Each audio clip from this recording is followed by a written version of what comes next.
moved a little bit to the back, strained by the emergence of this creature, this ooze that is made of the bodily organs, the fluids of this drow. The face of it does resemble the facial characteristics of the drow as faintly as it can possibly do. In a strange dialect, Navar just says a single word, Shloch. And the creature stands still over there, like a mesmerized snake, just standing. Navar moves a little bit to the left, and the creature moves accordingly. She moves her head and tilts her head a little bit to the right, and so the creature moves to the right as well. In common tongue, or in the Elvish tongue, she will just utter aloud, "Good. It's worked." Now, once everyone is ready, we can get into finding those captors. She turns and looks with a side eye towards Gohan.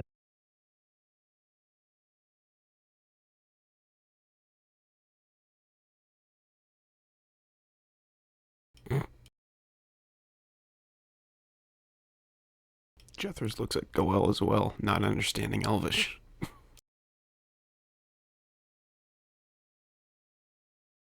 The fuck is she saying? They will follow us. Yeah, cool. It appears to be our guide to find the tribe. In common, now, Silver's more charming, don't you think? Gives a thumbs up.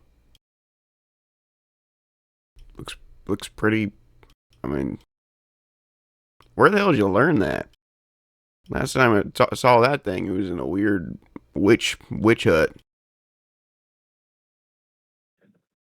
or at least something like that. I guess it is common among those types. Witches, that is. Doesn't matter. Exactly. It will lead us to our goal, and that is what matters. I was just curious. I'm fine. Sorry for trying to start up conversation when we got still hours of watch left. Oof.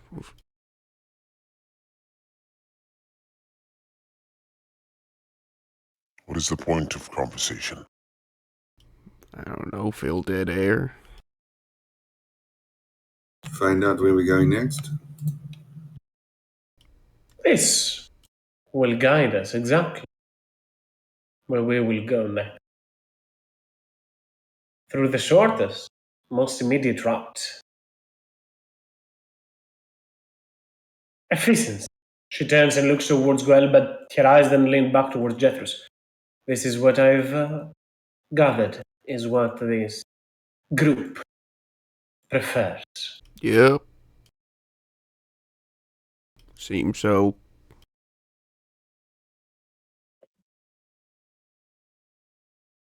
Will it attack us?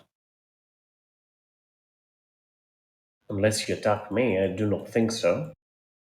It There has, is however, loyalty. its loyalties lie mainly on it gaining revenge. It will try to kill their leader. That is what drives it. That is what moves it. That is what will guide our path. It wouldn't want to get revenge on us for, like, murking them? No. Initially it would probably do so. But I've changed its mind about you. Oh, cool. I do not believe that it likes you, but it has a stronger enmity for someone else.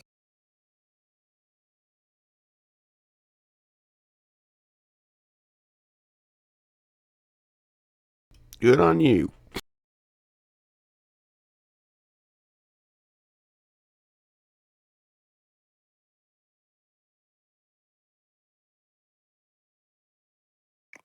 But Now, it as I seems said, the creature will move when I asked it to towards the most immediate, fastest path. That does not mean that the path itself will be safe, so you'll have to keep your guards up. I'm rested, but wait. your allies seem to need a few more moments. Technically, this is 4 hours into the long rest, so long rest has not been completed yet.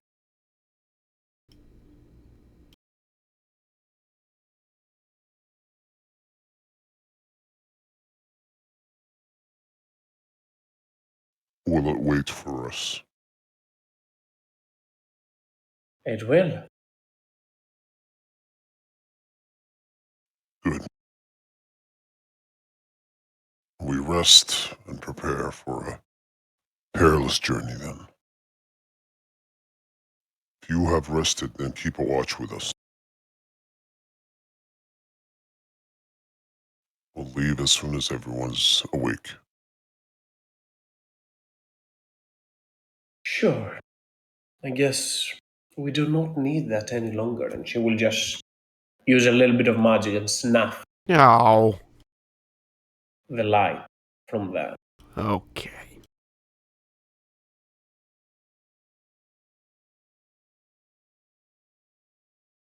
Realizing that you are having a little bit of trouble seeing around, Jethros. With your innate powers, you'll conjure some dancing lights. No, that's a little better.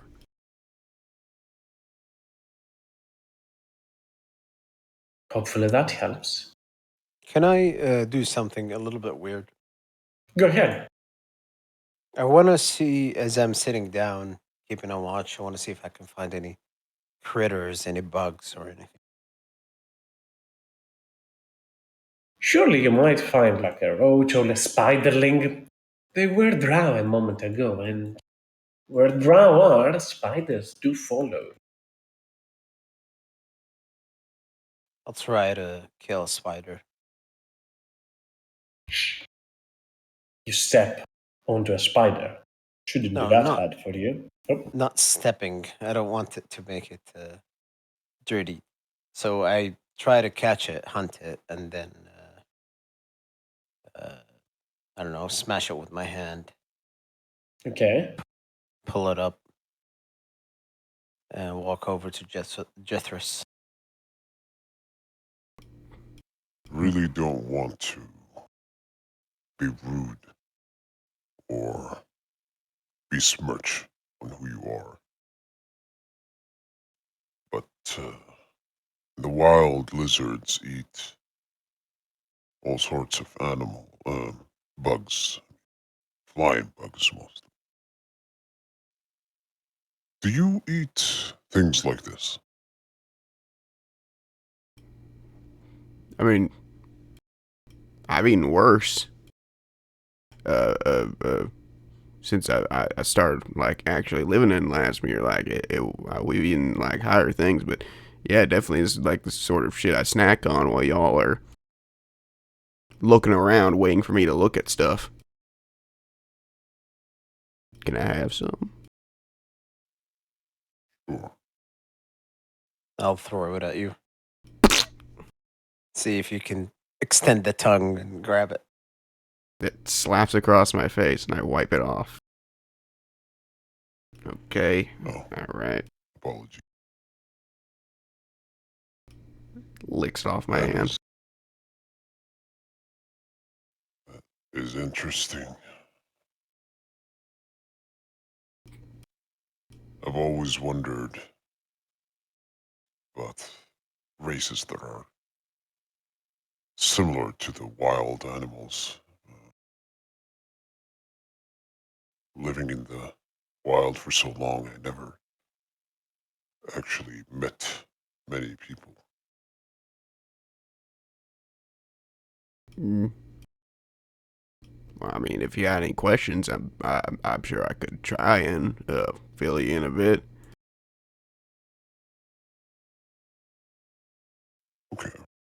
I was wondering. And we just cut there. The whole watch just asking questions and stuff. Jethers will be polite and try and answer any questions to the best of his ability.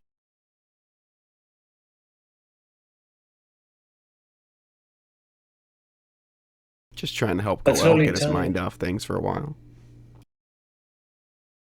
Sorry. and indeed, time slowly will start passing. Goel and Jethro have a small conversation as Goel still tries to take a little bit of a rest, more to just keep his mind off things. Navarra stands, keeping an eye around on the area, keeping the slithering tracker up close at the ready. Regulars, Vala, and Judas all take a quick moment to slip a little bit into the distance. Then there's Elwin. If there's anything that you like to be doing, Elwin, while all of this is taking place during the long rest, you have completed it after all. So like return to his, like he can move again, Mm-hmm. take a breath, look to everyone. Still don't know them. He just like keep an eye in this part as watching, and he might put like do some, like before they wake up in a 1 hour. He will just move his body, just like kind of stretching and little bit training, but yeah, most of the time he will keep eye on this part. You can all complete your long rest, that is. For those that are in need of, they can re-prepare spells once anew.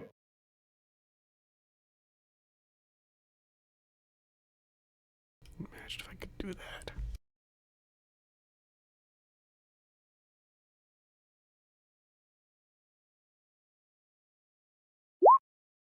But soon enough, you will all awake. Vala will turn to the rest of the group. Those people need to get outside, out of here. They are in no shape to continue venturing with us. What we have cleared back onto the dwarven mines, the road shall be safe. I can keep an eye on them, escort them for a bit, and then look for you. I'll keep Lentiri close by, so I know how to find you. And Vala will summon the ghostly owl that she uses as a familiar. Hmm.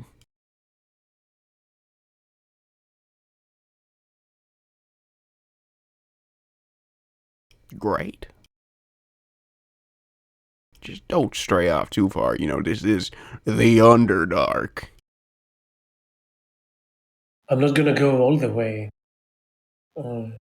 back with them, just enough to make certain that they are in no danger to return. I shall venture back, look for you. Yeah, of course. Just be careful.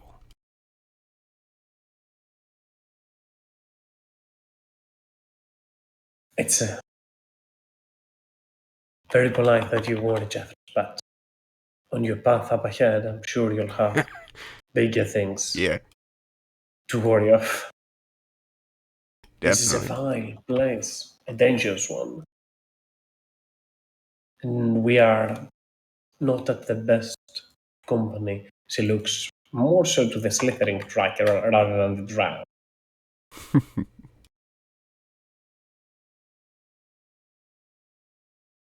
Fair.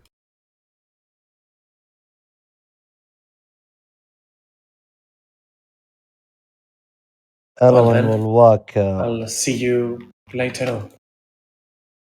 And Vala will start waking up those people in there and try to escort them away from this. Go ahead, Elowen, if you wanted to add something. Yeah, seeing they taking the slave.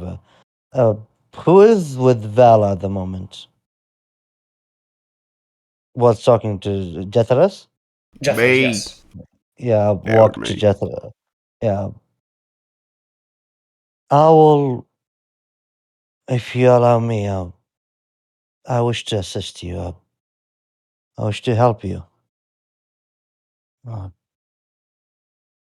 I believe I can prove to be useful and look to Gaul and Jethras. I mean, shit, you were a whole lot more useful than me in the last fight. And you were tied up for half of it.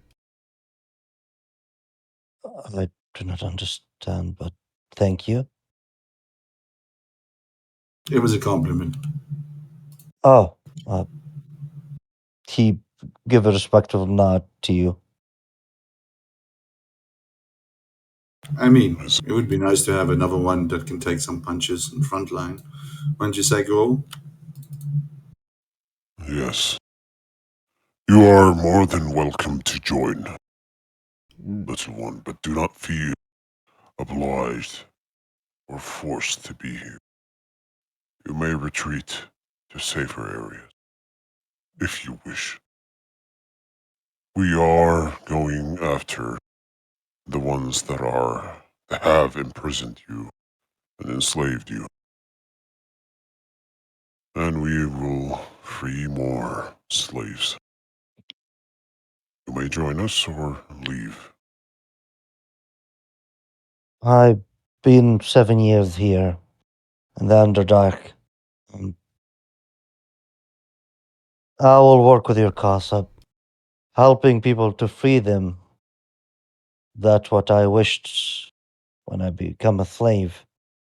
I couldn't do anything, but seeing how each one of you capable to do, you have my. He almost said Thor. Then he looked to his morning star. You have my assistant. I will assist you as much I can.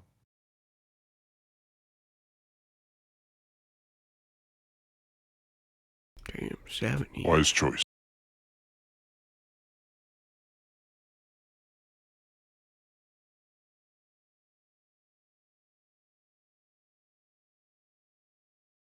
If you are to do so, you might need to be in better shape than, or better equipped than that. I do not have some. I don't have something to give you, but a little bit of my magic, and she will put on a death ward on you. Alwyn, given that your AC is currently extremely poor. Thank you.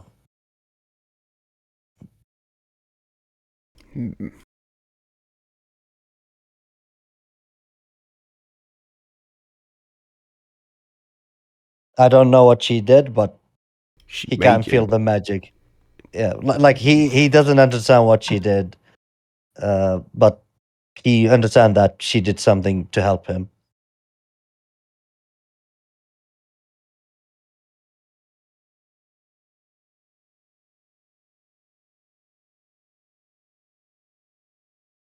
If you want, you can. You see one of the people in there move up forward. It's not much, but it might help you. And he will take off his hide armor, ragged clothing that he has, I and raise my hand. extend it towards you. I shake it. First, there is Shackle. Then, which one of them that gonna give me? One of the people that you saved in there once they have awakened up. Hide Yeah, armor, it's nothing special. yeah. I know, but still, he will Shackle and keep it. It will be a little bit hindered to me. And he point to the side different. Uh, don't worry. One of the things I learned: just make sure the enemy fall before you fall.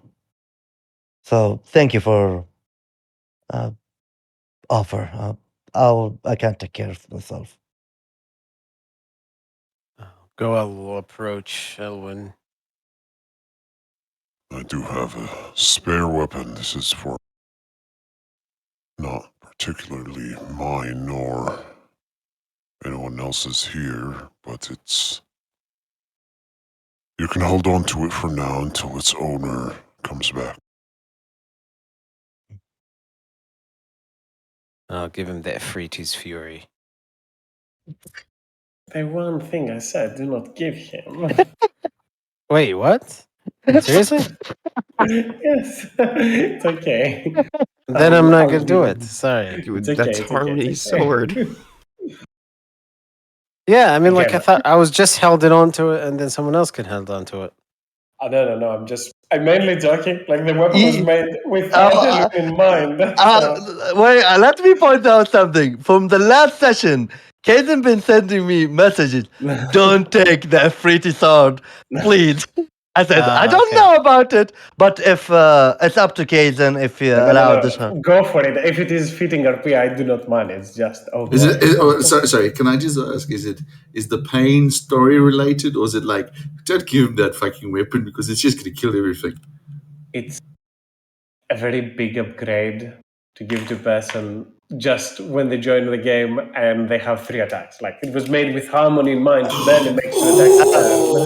It's an extreme upgrade. Obviously, they are nearly butt naked right now, so at least they have something to compensate with. So go with it. I'm okay with that. I'm just saying that.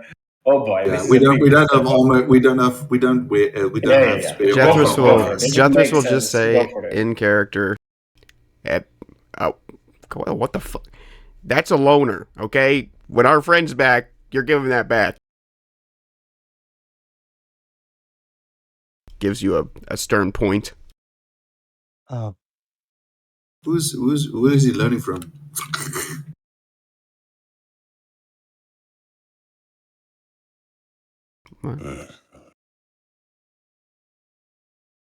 It's, well, I used it in the last fight. It was more of a new thing I wanted to try. See if I can rally the slaves up, but it was no use. And in battle, it was just too bright. So,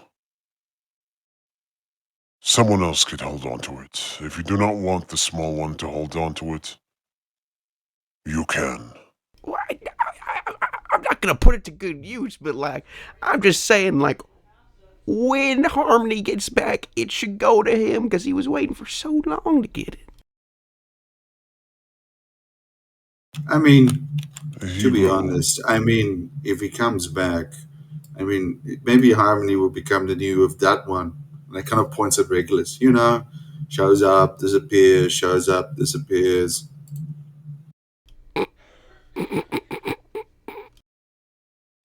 Says Jethros. I will look to all of you very awkwardly. Just And, take the sword so it can stop. Is that Jonathan say that? Yeah. Jethers. Oh, okay. Thank you. It's I'm not gonna say anything, but it will be in a good hand. I will use it to do my best to help you. Take the sword. It is not special. It is a sword, after all. It's no warhammer. Well, that's because you were using a blade. Well, you gotta use the hilt if you want to bludgeon people in the head.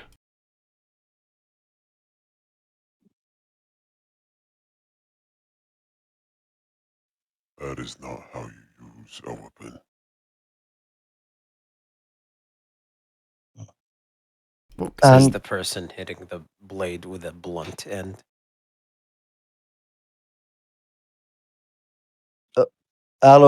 question, Kazan. When Elowen looked to the sword,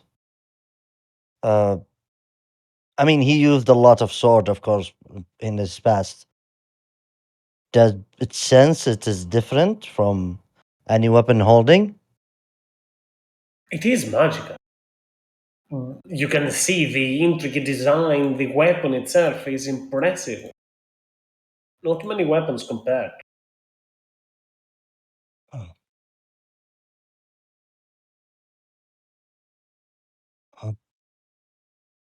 Uh, Respectfully, Elohim will not bow. It's just like nod his body a little in front of everyone.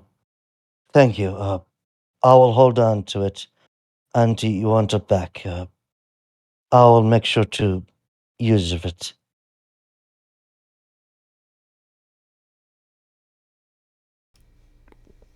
Jethris gives you a hearty thumbs up. Great.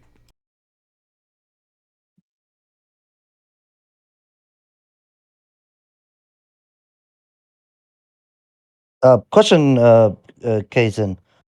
Is there a compendium for this weapon, or do I need to? If you go to the items, you will see it. I'll put it onto your folder, Elwin folder, the Freedis Fury. No. I mean, can I pull the weapon itself and put it in my sheet? Oh, I don't think there is a weapon like that. Okay. Then I will add that for myself.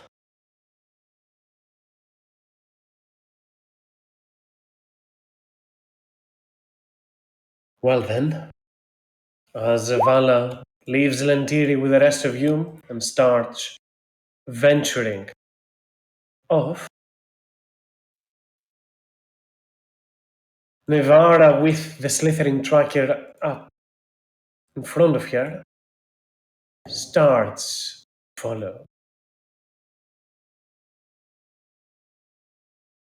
Stay close so we don't get lost.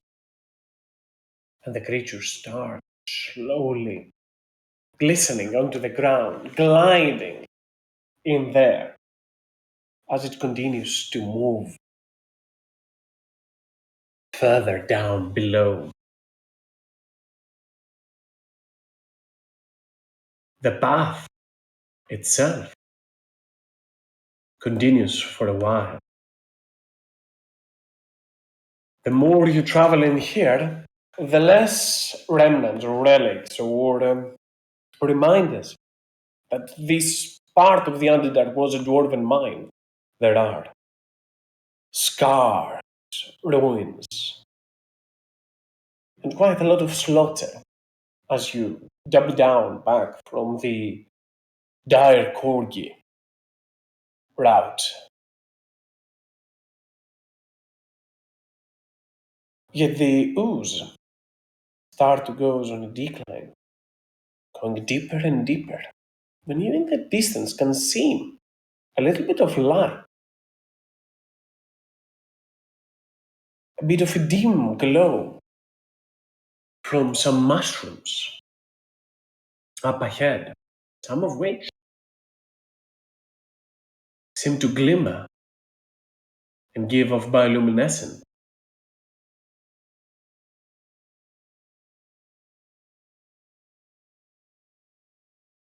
Down below, as you descend towards the fungal growth becomes even more so apparent. Nivara will speak. Probably Myconid Glade. Safe as it gets into the Underdark. Those creatures use spores to converse with others. Don't be alarmed if you start hearing voices. It might mean that you have ingested some of them spores.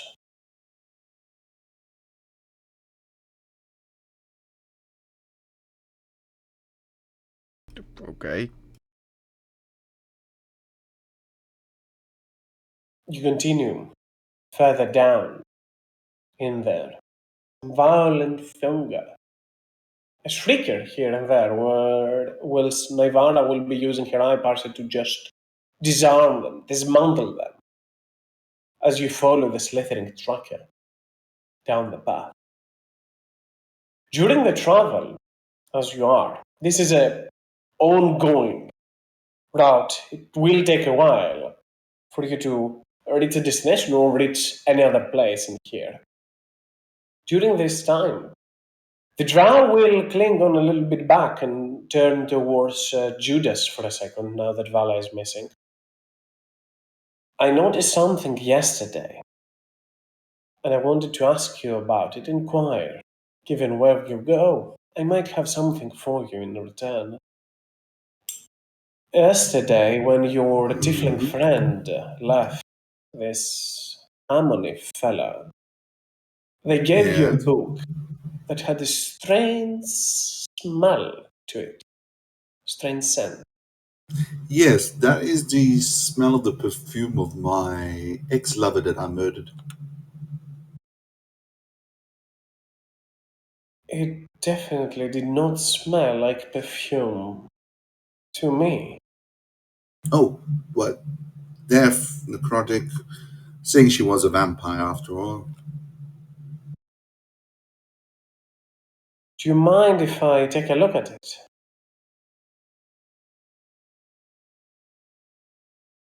Why would I do that? Politeness? Or I just don't, I don't know you from anything really, and what says I don't know exactly what the book can be done, but I'm guessing it's something to do with wizards, and you would like to get things out of it. I've promised I'm not gonna cast spells unless you give me the open permission to do so.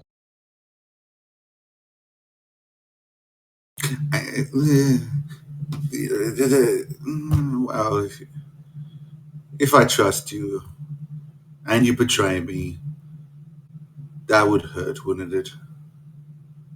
A lot. Okay, here you go. That's definitely not a perfume, she says. You just take it out. You recall, or more so, you remember the magic that is in there. Enchantment magic. Powerful. For the next few minutes, as you are traveling, she keeps an eye to the strange ooze at the front, while the manta ray parasite just hangs onto her bicep. And she just scrolls through the different pages of the book, keeping on track.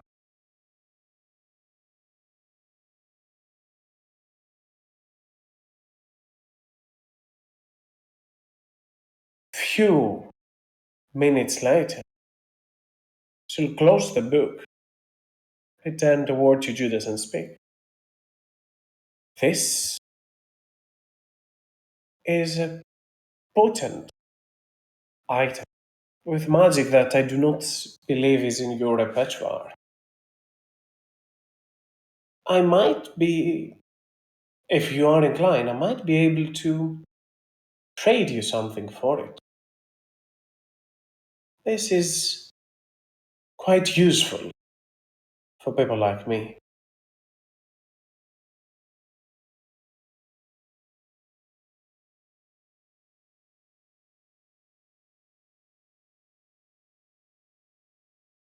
Out of character, was Harmony using the book? No, he was using it just to copy spells from that. Okay. Um, Parting from it would cause me quite a lot of discomfort and pain. Seeing it brings memories. Keeping it also causes me discomfort and pain. Therefore, in the equilibrium of balance, do you have something? What are you offering? She extends her hand a little bit and draws up the sleeves from her clothing. You see some violet tattoos adorn on her skin. These magical markings contain power to enhance one's resilience, especially in areas such as the ones that we are getting to. So I'm sure the mechanics are not much of a hassle. You never know up ahead. It will make you way more resistant to their power and influence. Out of character. This is a poison absorbing tattoo. I can put it onto the tab so people can see what that does. Ta-ta. But yeah, it gives resistance to poison damage, and once per day you can gain immunity to an instant of poison damage and heal half that damage instead. Oh, yeah. Well, it's not. So, curiosity regards to tattoos. Is the new rules regards to tattoos is they count as an attunement item?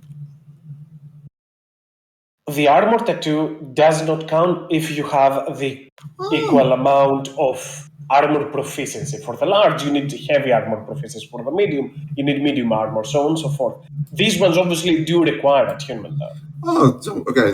Then I actually have a spot left. Interesting.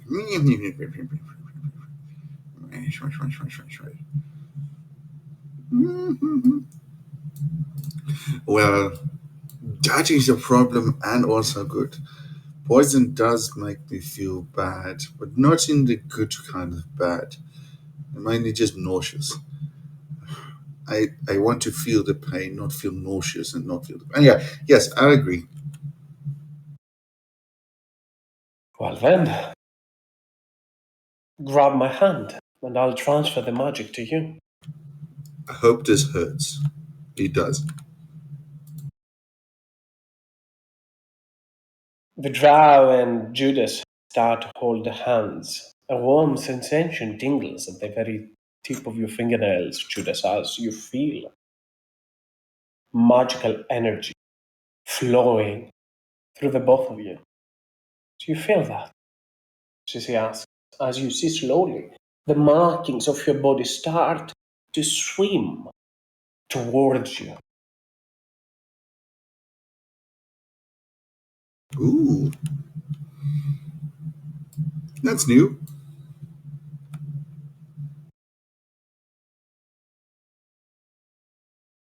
Well, yes, I do see that.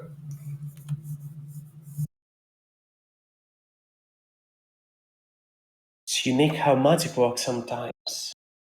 Links bodies together. As Are the you last hitting on me? fragment, as the last fragment of the tattoo goes away from her for the tip of her finger, she still holds onto your hand for a second more as she then takes it up and replies, "No. However, I would prefer to be on good terms with my captors." She turns and looks up to the side where Goel is, or my allies. And she looks back towards you at this. You never know. Aw. Well, good on you. That sounds logical. But yes, no worries. Yeah. No girl likes me. That's sad. And the one that did like me, I killed. So, oh well. And you see, it's like Judas walks away, kind of downcast. You know, swing the bat, missed again. But I mean, his goddess is smiling upon him for his suffering.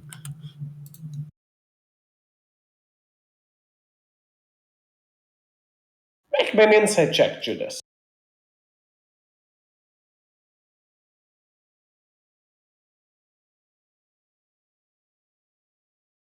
Inside check.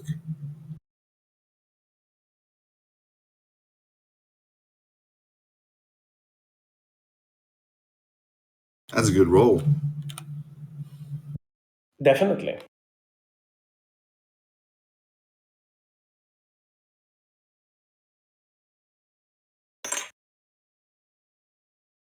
As I'll whisper you the details as you continue forth onto the path. As you grab the tattoo, and I'll assume you'll attune to it as well. Yes, but via attunement, you actually see so that the tattoo gets transferred. But I'm guessing there is a needle with that looks like that goes with it, or not.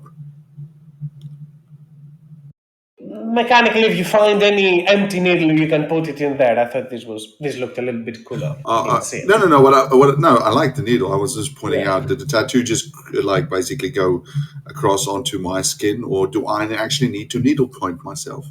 No. For this one, it just goes across your skin. All right. Judas will just go and sit down and start toying and looking at the tattoo itself, wondering if it adds or subtracts from his look. Make me a religion check, Judas.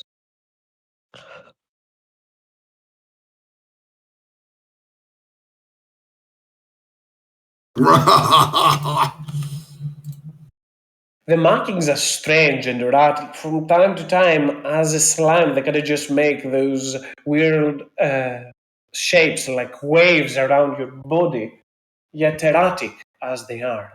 From time to time, those symbols coalesce and create empty spots filled with a single blot of this violet hue, as if it is creating an eye around you. Strange shape for sure, but one that binds to your skin pretty nicely, decorating and making it canvas. Oof, Eldritch iconography. Just send me the picture sometime. Sure thing. Well done. I might have to update to Judas sooner or later. As you continue onto the path up ahead, you hear a strange twitch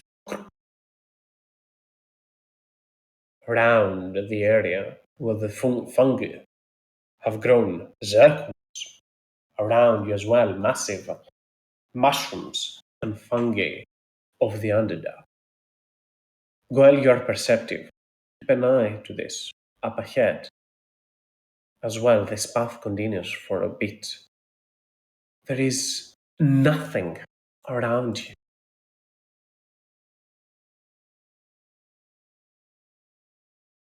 A faint movement into the distance, though, reveals that there might be a little bit something more on to hear, something unseen, something unspoken.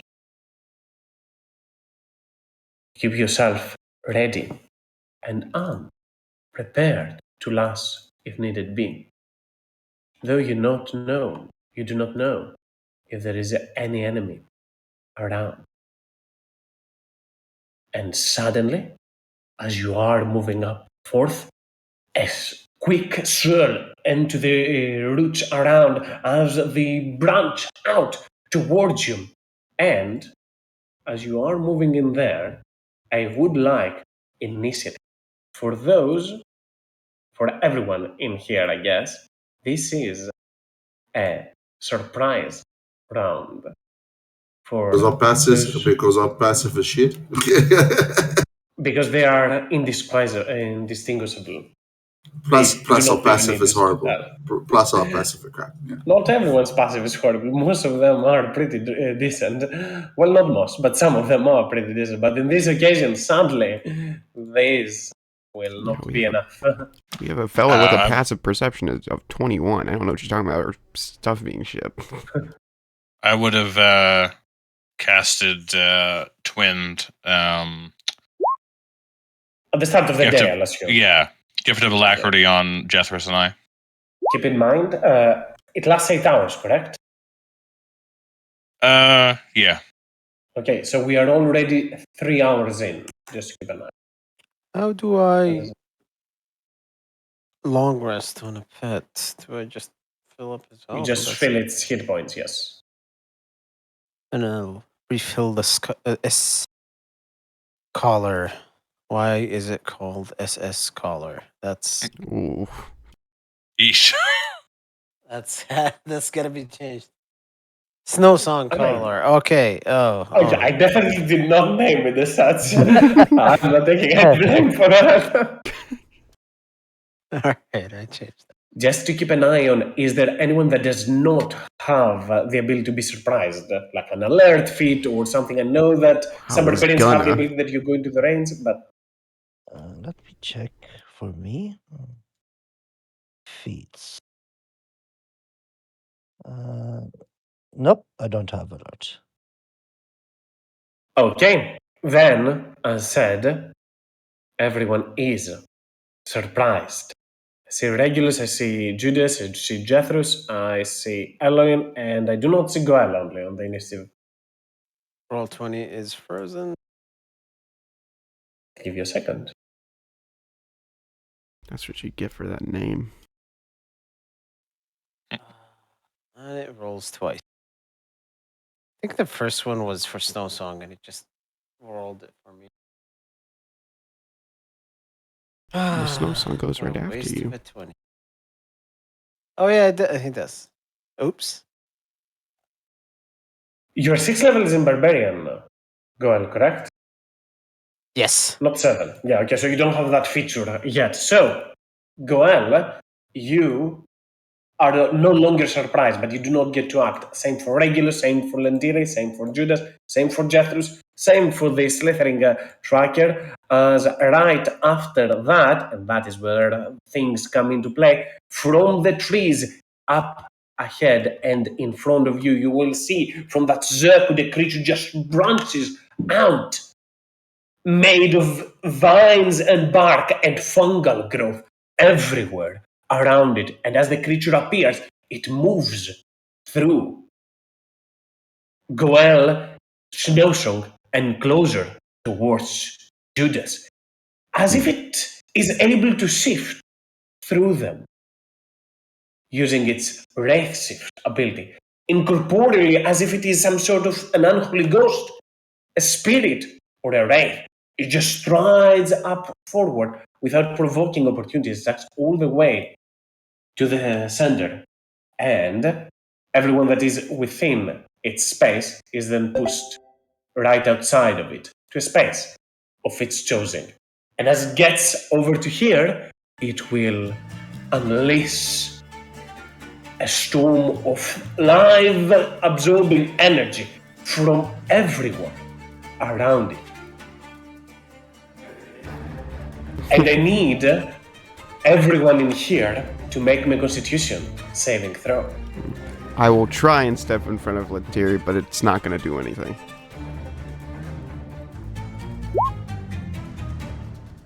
Remember, you're in my zone. We both save it, me and Snow Song. The only person who's not going to save it is me. And the slithering tracker, as it seems.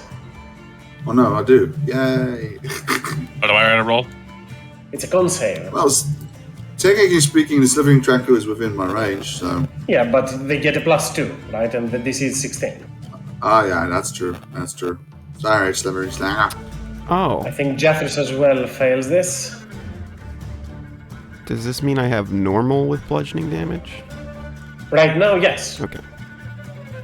As that is what the creature will do, and that lasts until the end of this creature's next turn.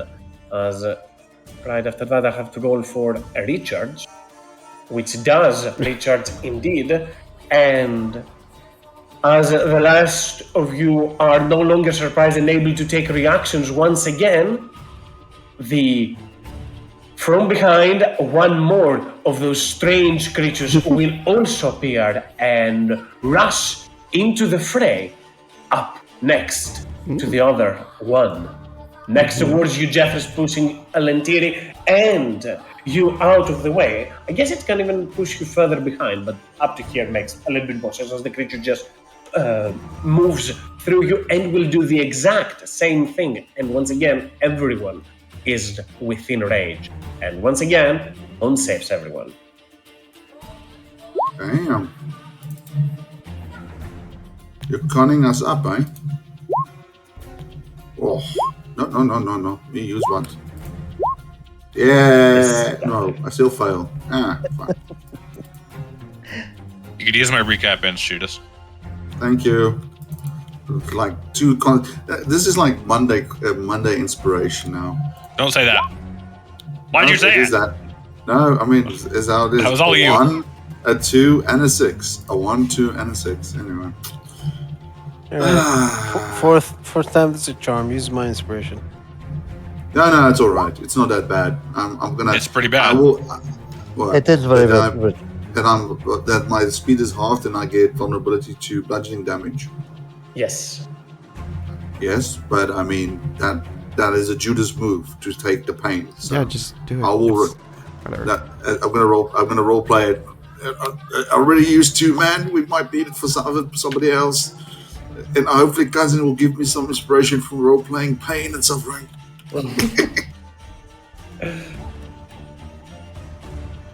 Just to keep an eye on, who else has failed other than Judas on this particular occasion? I'm good. Snowsong, I think, did fail this as well. Yes. Okay, so that's from the second one. Regulus made it. Everybody else made it. So Lentini also made it, and Ivara. And Goel, you are up next. By the way, it's just for. Why is there a 2 on it? The 2 means that it's from the second one, this creature. That comes From the second one. Okay, yeah. Just to keep because an it's eye on. yeah. The win. The The duration, turn, yes. don't worry about it. Pull out both Goel, weapons. You're up next. Pull out both weapons and. Did it recharge? It recharged, didn't it? The first the one one in did. front of us. Yeah. Should I rage or not? Yeah. I'm gonna bonus action aggressive or adrenaline rush to my left and then to my right. Get some temp HP and then I'm gonna attack it twice. Have at it.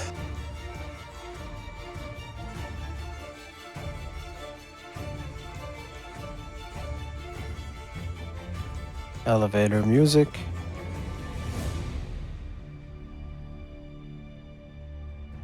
Okay. That's a lot of rolls. I'll keep the 2 Sunforges and the 1 Warhammer. The Warhammer will not hit, although technically No, you only don't 2 have only 2 attacks. So I guess those are from Sunforger. If both will hit them. This EAC is 16, though, but the first attack is with a +1. If it was Sunforger, it would be a 16. So yeah. Ooh, nice rolls. 23. It's my turn. You turn towards the creature and slam once and twice. However, the back of that creature seems to be very much resistant to the damage, as it is resistant to all bludgeoning damage. As you turn Goel and start smacking against this one. Anything else, Goel? I clicked on the Warhammer for damage, so it's 25. It's resistance. That's my turn. And Snowsong is right after. Snowsong will run away 20 feet back. Any action that he takes. Yes, he will try and trigger attack of opportunity, but apparently that doesn't happen. And It does. That is why I'm asking if it was disengaging or anything. The creature has a 10-foot reach, and it will try to slam Snowsong.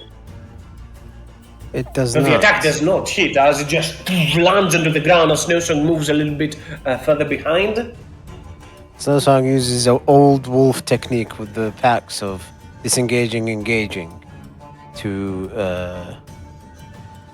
make the enemy confused, so everyone can get out of this one's range. If they need to, and then he's gonna go back in 25 feet for a charged attack. Go for it.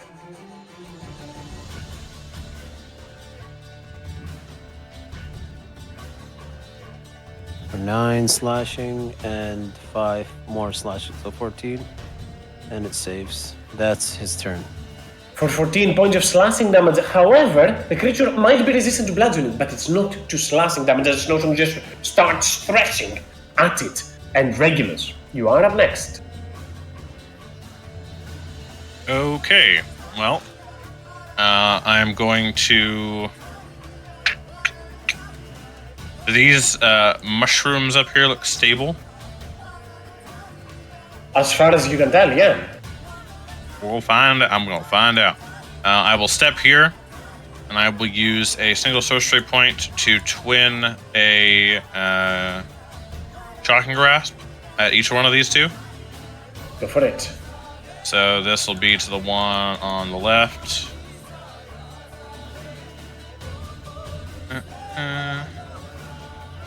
Shocking grasp. And shocking grasp the one on the right.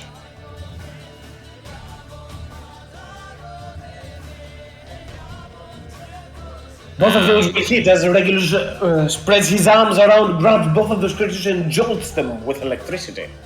I will fly up to the top of this with the air shard. And then I will use my bonus action to draw out the Staff of Defense. Actually, no. I'll use it to draw out the Solar Staff. Okay. As you start to glow with light once anew. Anything else, Regulus? That'll be it. Lendiri will just peck the creature in here, give advantage to the next person that attacks them, as I'll mark them with, let's do this one, as it will then fly upward 60 feet up and to the side to try and avoid any damage on them, as Judas, you are up next. Well, no advantage because these things are huge, right? Correct. You would have advantage against this one. They do not take opportunity attacks because Lendiri on the first attack though, because Lendiri did take the distract action. So if I move towards there, I'll take a opportunity attack, not attack. You will not. The creature has already used its reactions for this. So if I get advantage on this one, you say? On the first attack, yes. Well, considering it's like, okay, no, this makes sense. This is Judas Styles.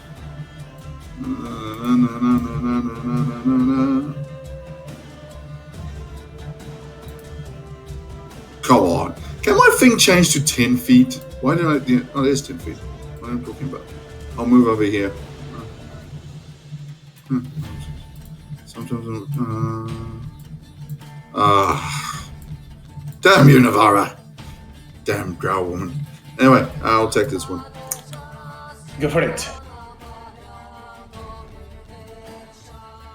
But I shall do so non-recklessly. Go for it. Sure. Just normal. What?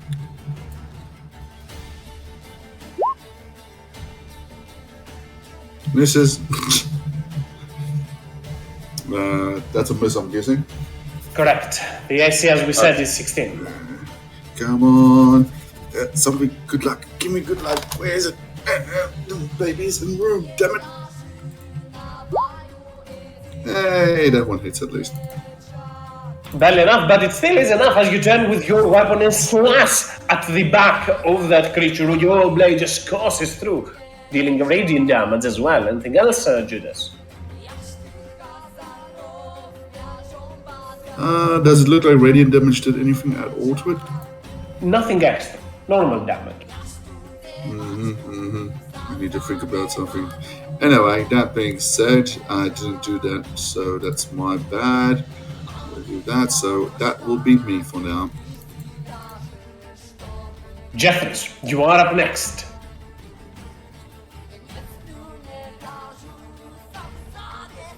Sorry, I was reading my spell.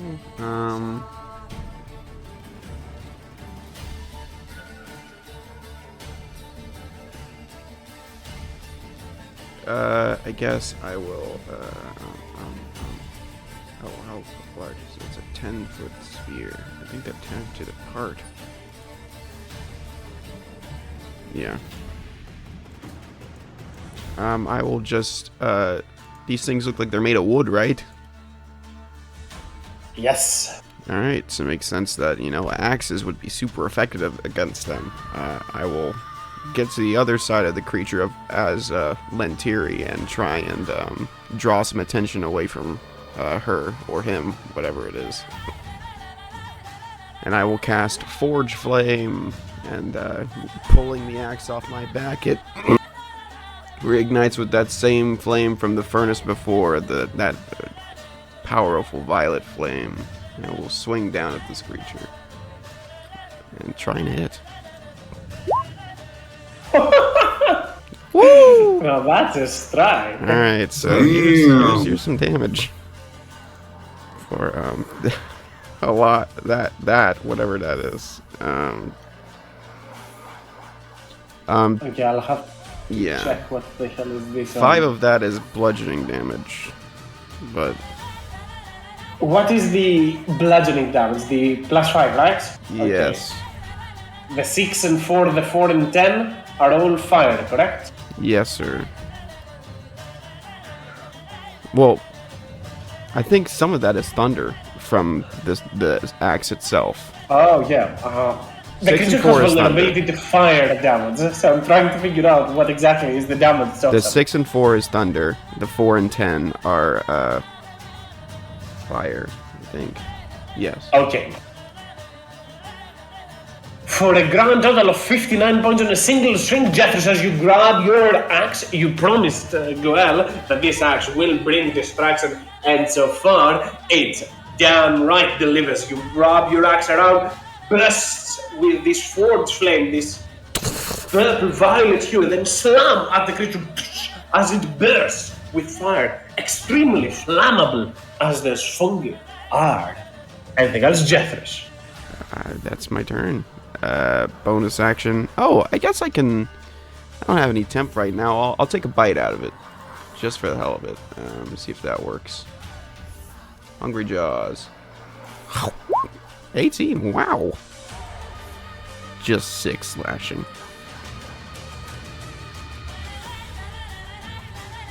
And that'll be my turn.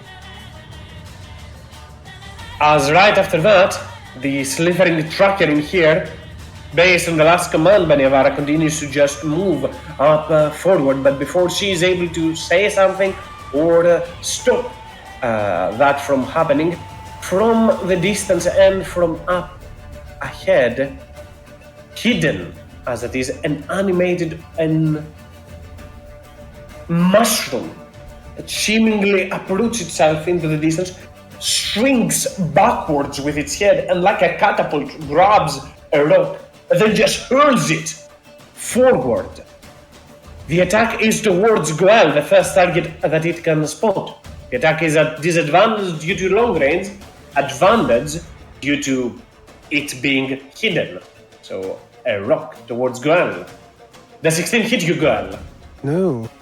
You jump right out of the way at the moment that this blasts into the ground or smacks onto the ground, as Neivara, given that this creature cannot take an opportunity attack, will take the opportunity itself and move up forward, will speak a few words in an unknown language, but Goel, you are able to understand it as it says halt to the creature, and then takes a dodge action to try and keep yourself out of the way. The creature in here will start slamming at the targets around it, making a single strike towards Judas. Does 18 hit you, Judas? 18. Does 18 hit me? Of course 18 hit me. For 36 points of bludgeoning damage as the creature turns towards you and slams you with its fist. As it then turns around, seeing the frail bodies of some creatures around, it will try to make an attack also towards Snowsong, who is also frail right now with its vitality having been absorbed to an extent. It's For 36 points of damage in there as well, as the creature just turned, slams twice onto those creatures that are under their curse, under their strength absorbing energy. As the mighty guardian in there stands its ground. And that will be its turn, Regulus. As you find yourself in there, all is well and all is good. Until the moment that you sense something moving around you. And without even spotting the creature at first, it will make an attack towards you. The mushroom next to you just rises up and tries to slam you, but I'll assume a 14 will not hit you, Regulus. Sorry? I do not think a 14 hits you, correct? It does not. Right after that, from the ground down there, one more of those creatures just lasses its body all the way to the back and then slingshots down towards either Elwyn or Grell.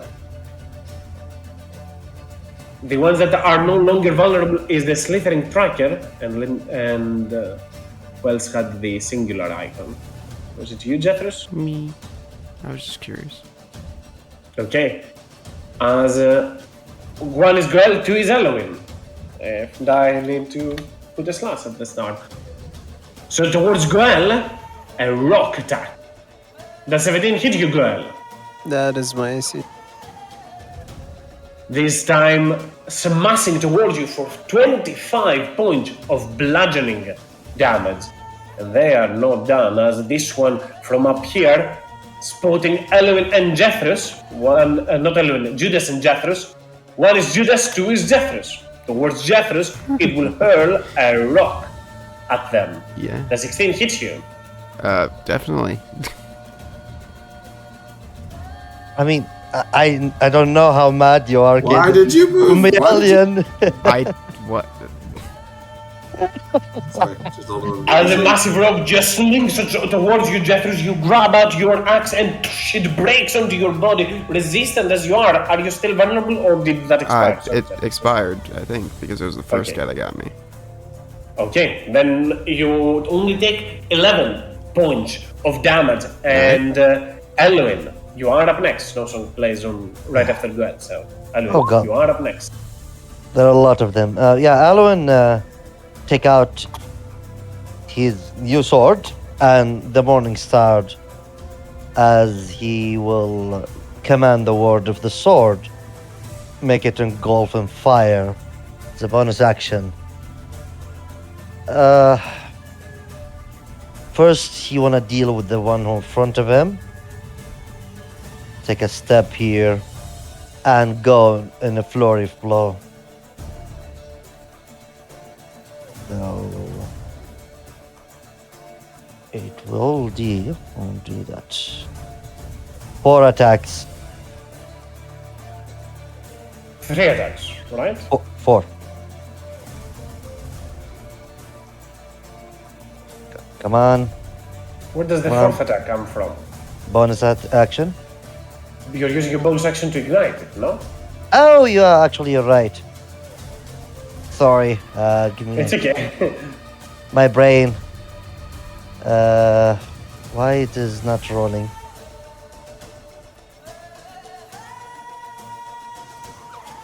Okay, that roll. Why it's not rolling here? I need to fix it. So does these 3 attack hit? All of those hit. Okay.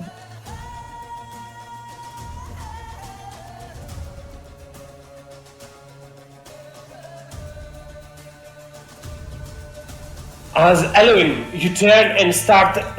First, you cut with 60 feet bright, 60 feet dim. The fire that it ignites is immense. I think. Isn't it 60 feet? I think it is. Yeah, it is 60 feet. Bigger than a flame tongue, that is.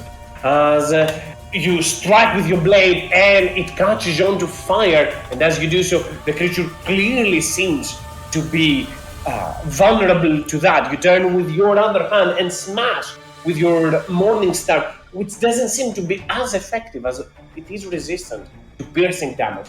And then you decide once again to slash with your Fury weapon, and the creature bursts in fire as it looks down towards you. And anything else, Elvin? Yes. And how badly hurt it is? Not blooded yet. With that all not blooded. Great. Yeah.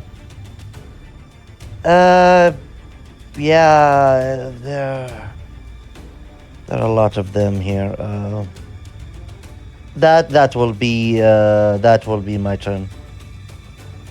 As right after that, the Zerkud up in here will slingshot down a boulder towards Judas.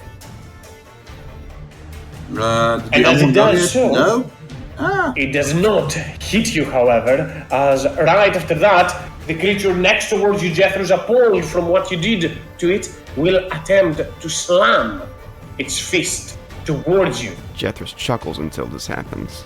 It hits.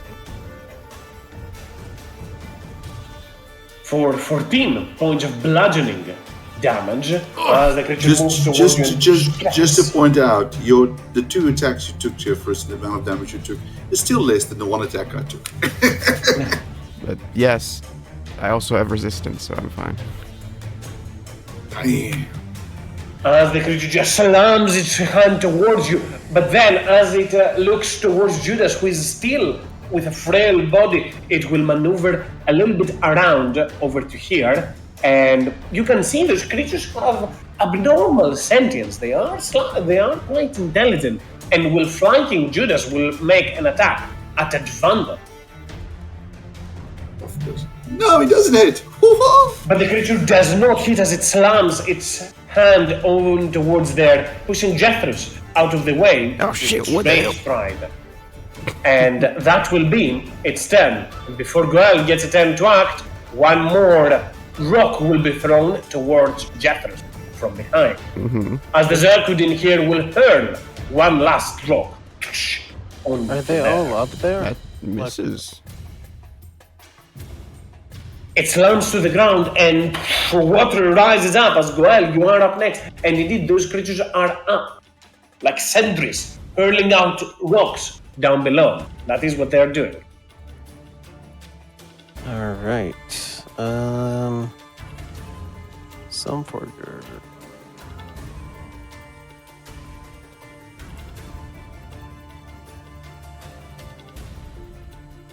And I'll use a bonus action to Adrenaline Rush.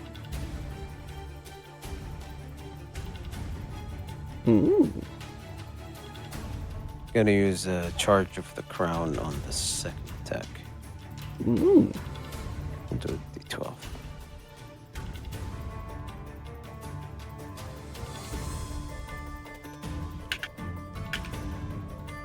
The necrotic it will take full. I didn't think it has any resistance to that. Let me double check to make certain. No resistances to necrotic, so it will take 4 necrotic and an additional 6 points of bludgeoning damage. As you turn towards Gwellen, start smacking with your weapon. It might not be as potent against those creatures, but it surely seems to be cutting quite the volume behind it.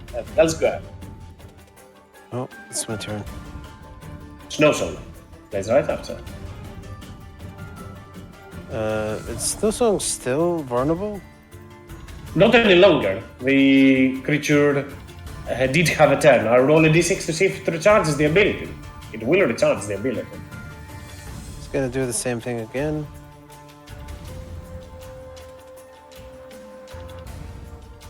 No attack of opportunity? I'm only checking to see how Shocking Grasp works in that regard. I think it until the start of its next turn. Nope. It has reactions back up, and that is what I was checking. And the creature will try to slam Snowsong. It needs armor for it not have that. Right? Oof. Yeesh. No. Oh no. Snow Song, watch out! And I'll cast Silvery Barbs. Let me reroll that then. Yeah. Aw. Almost. And I'll give. It's not close enough to me. Yeah. Technically, it is over there when the attack of opportunity happens, so it is within your aura, Judas. 20 feet. No, it's oh, not. Wait, no, it's no, not. no, no, 25. no. It's just. Wait, and my aura, the auras for the save. Technically, my other thing is actually 10 feet. As I said, I It's wrote both that onto the text. All auras are changed to 20 feet auras. Oh, okay. Yeah, Cool. just to keep an eye on. But yeah, Snowshot moves a little bit to the back, but I don't think he will ever make that trip as it gets smashed by this Wraith tree, taking 21 points of bludgeoning damage. Squeezed onto the ground. And Regulus, you are up next. There's a mushroom with feet in front of me. Yes, indeed. I am going to. Well, I guess I will hit it with a. Yeah, you know what? I don't get to get a chance to use this often. I'm going to extend my hand out to one side as fire will erupt from it, and I will conjure a glaive made of fire. And I will use Flame Blade. And I will take a swing as my action.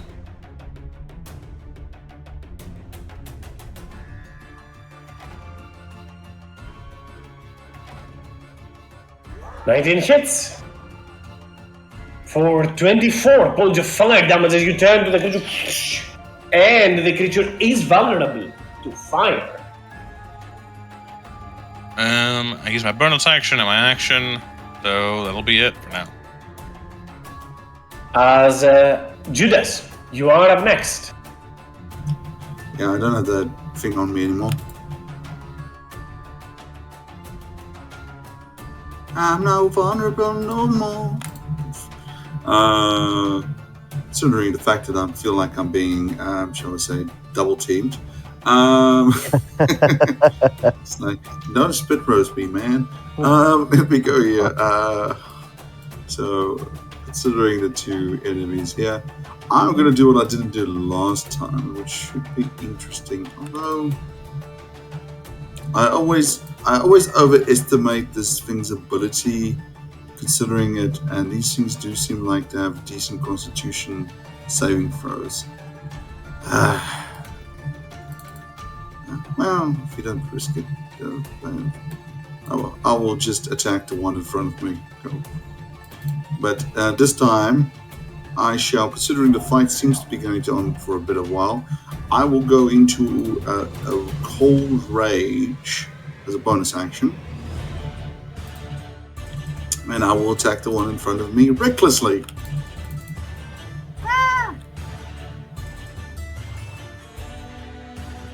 And due to the size, there's no advantage. So, but except I got advantage from that. So let's see. Come on. First attack. Also first attack with because of enrage. Does extra 7 due to zealot. The creature is bloodied after that strike. And I'll take another swipe. I'm not half health. Yeah. Ratchet blade.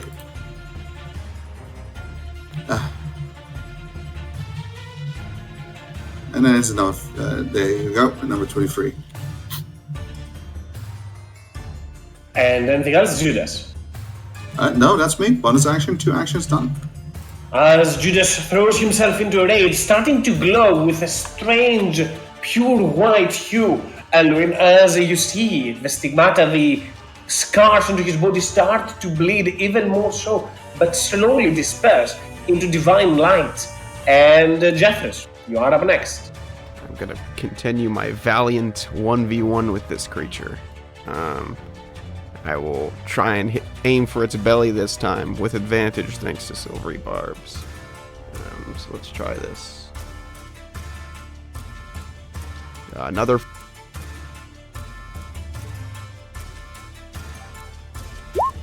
$16. Does 16 hit? 16 hits. Yes. For 9 slashing, 1 thunder, and 5 bludgeoning. Not 5. Fuck, fire. Why is 25 in total. That is, as you turn towards the creature and slash with your blade, bursting with fire, dealing quite a lot of damage to it as well. bonus action? I will, I guess. Who's within range? I'll look to. I can't really see anyone really because of this big guy except for Goel. So I'll actually talk to Goel and say, I mean, you know what to do, man. Get the job done. And I'll give him a bardic inspiration. That'll be me. As right after that, I'll put an icon because Goel is currently be right back mode. I'll just so they can see this. As the creature just in there stands still and takes no actions whatsoever. As the Zerg into the distance continues to go into the slingshot mode, just pulls all the way back, grabs some rock and debris, and then just hurls them up forward, and this time towards Elwyn at disadvantage because of long range. That is, those creatures cannot move from. And it will just land onto the space right next towards them as the drow keeps looking towards a lot of you without partaking, just hide a little bit to the side as instructed. And as the creature seems to be taking a lot of damage from Elwyn, it will focus towards them, but in reality it will try to do this to everyone as it will start drawing the life from Goel, Elwyn, Judas, Jethros as well. Even Ivara is not doing much in there. I can. No, we can do it multiple times? Damn. Yes, Shit. whenever it recharges. It doesn't though. It's there. This time I'm pissed. I'm raging. I'm pissed. This time, however, Jethros becomes vulnerable, and Goel, are you back? Just to keep an eye on. I will assume for the time being they are not. I shall roll for them. They make the save as right after that, the creature next towards you, Regulus, as you slammed at it, it will attempt to do so again. Right back at you. Not a disadvantage. This is a 20. Does that hit you, Regular?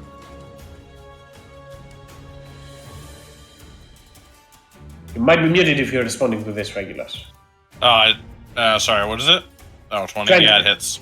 I don't have the staff of defense out. For 14 points of bludgeoning damage as the creature just slams its whole body to try and snuff out the flames from your flame blade, as more rocks will be thrown, this time at normal, towards Halloween.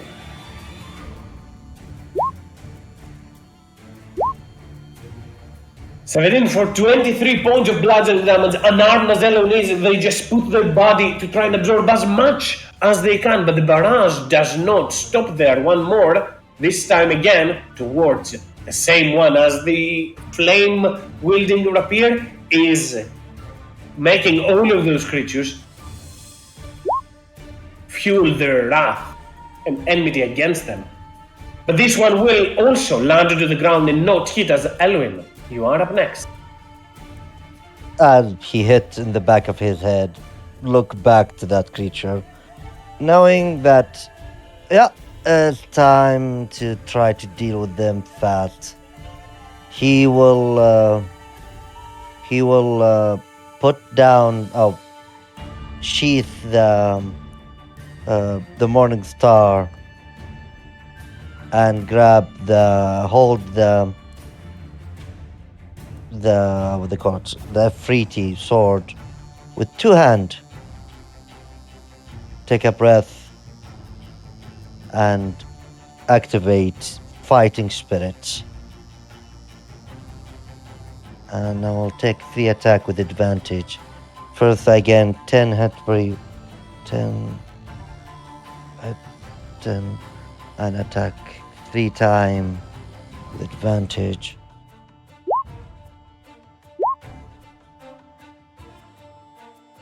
All of those will hit.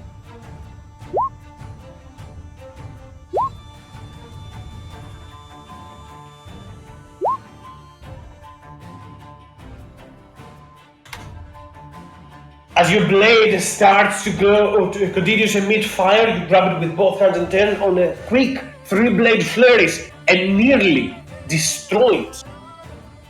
After that, the creature bursting in flame still lingers in there, trying to reform as it pulls on from the bark of the mushroom around to try and again regain its form, but it's not able to do so as fast as you are destroying it. Still standing though. Yeah, then saying that the 3 attack the first 3 seconds. And I use action surge to attack it to destroy it. Hits. Because I want to be sure, I want to go. If I kill, like, if one of the 3 attack second or first. Yeah, you'll go into the other one, I understand. No worries.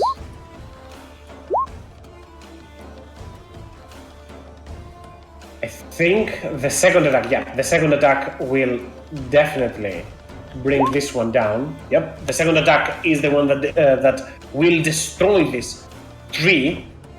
As you then, after the blade flurries, you grab the blade upside down and turn around, move a little bit closer towards Judas, and strike for a potent blow onto the other creature in there. Shh. Anything else, Elwin?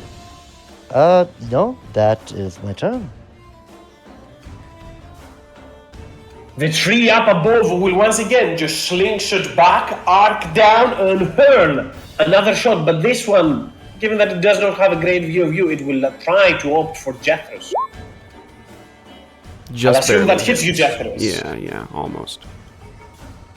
For actually 23 points of bludgeoning damage, because you are vulnerable and resistant at the same time, as this time just slams towards you, knocks you into the ground for a second as you are quick back on your feet, and the creature in there will turn around, and as it was about to strike you, Jethros, it will first try to fend Elwin off, making a single attack towards them. Seeing that hits, it will do a second attack at them as well.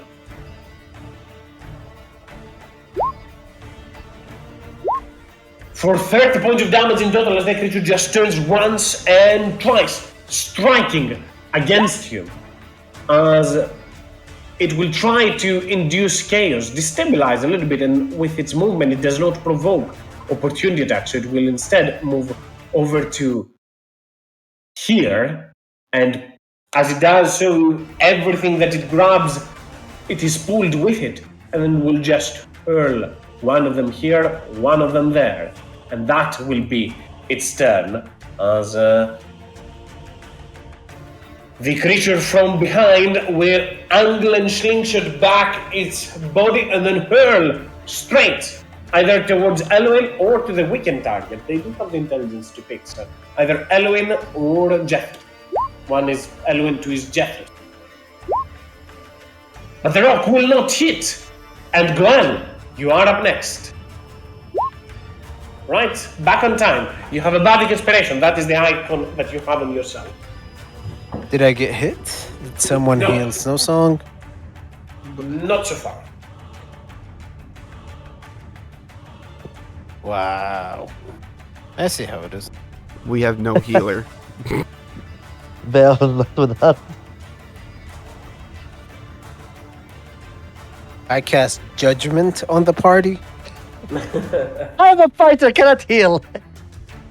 Hey, she was outside 20 feet from me. It's not my fault. I thought you trained her better. Go ahead, Glenn.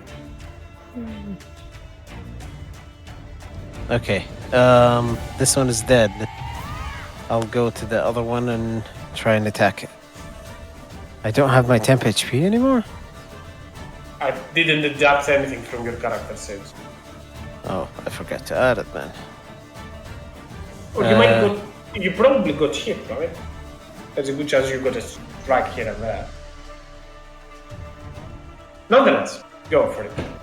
No, I think I got hit with the rock last time. And then I had my turn and I did 2 attacks. And crit. Used the thing. Alright, I am gonna attack again. The Sun Forger. I'll attack 3 times this time.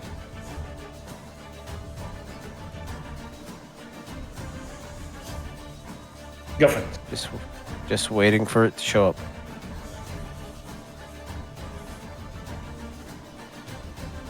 Anytime. Should I click it again? I'll click it again. See. Yeah. Okay. When I clicked it again, it rolled everything. 2 Sun Forges and a Warhammer is the attacks. The Warhammer +1 will not hit, but the other 2 will. Are you expecting? Okay. No. 13 halved. The creature will be blooded after the attacks, however, even though the attacks might not be. The third attack can hit if you want to use your Bardic Inspiration. Oh, I can use it on attacks? On attack rolls, saves, or ability check. I need 20, really. Okay. Then it will hit for another 9 points of bludgeoning, and the creature needs to make a con save. Or I take recall 6 correctly. thunder. Yeah. Yeah. Oh wow. The Warhammer lands onto the creature and it echoes with power. Even though your attacks might be resisted by those creatures, you still are carrying them. Quite the volume and the big blow. Anything else, girl? Nope, that's my turn. And Regulus. Well, Snowsong needs to roll a death saving throw, but do so on the GM layer. As Regulus, you are up next. All right. Seeing how all of these things are hucking like 30 damage rocks at us, and there seems to be a lot of them on the edges of the map, I'll look down to the center and I will yell out towards, I guess... Oh man, there's 3 melee fighters down there. Well, hope y'all bought a longbow in the place where we never shopped. I will... I got a longbow. Well, that's good. You're going to get to use it. I'm going to...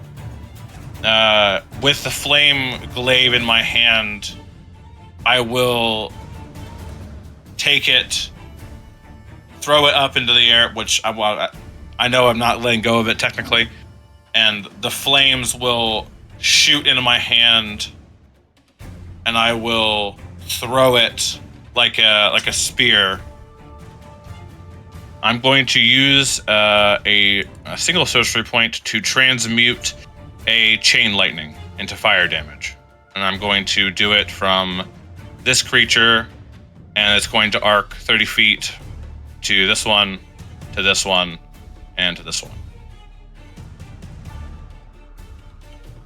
Need to make deck saves then. Yes. What's your DC? Oh boy. 19. Only the Ray through 3 can make it on a 20. That's not a 20. The other 2 are at a -2. So they take 104 damage. All of them. Because they're vulnerable for it, or what? Yes. They are. That's a lot of damage. 104 damage, all of them. What do you mean all of them? All 5 or Each 3? one. Each. The ones he hit. Yeah. Well, I mean, it's chain lightning, so I'm asking how many hits do we... chain lightning has in it 4 3. targets. It's three plus. Well, it's 1 plus the 3, right? Because it's Yes.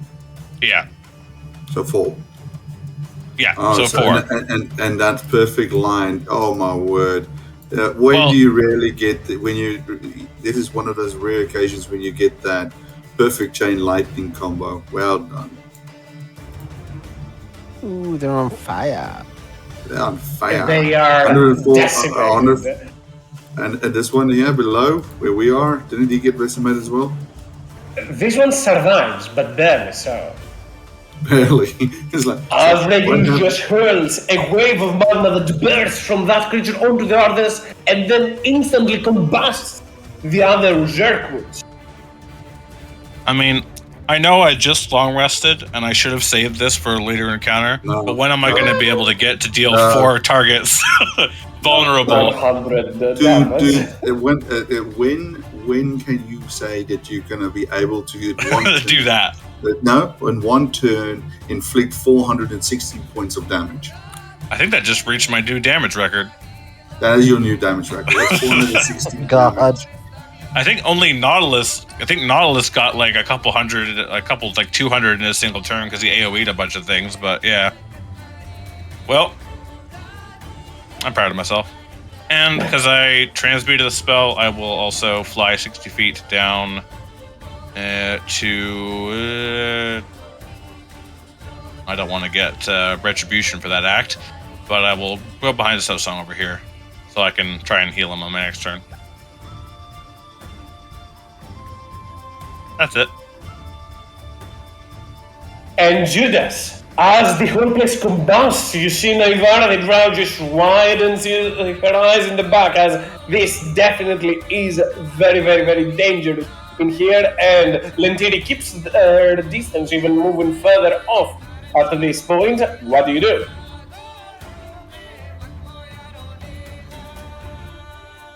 I always did forget, who is Lentiri? It is the Owl of Valak, the companion, Okay, the so- familiar. Okay. I'm just sorry.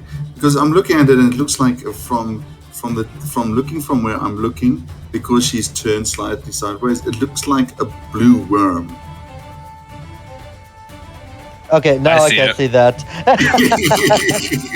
Because the way she's turned, she looks, because she's looking from top. Yeah, so anyway, looks like some blue worm coming out of somewhere. I was like, what the hell? Okay, no, I know what it is. But as that happens, Judas will attack one recklessly in front of him.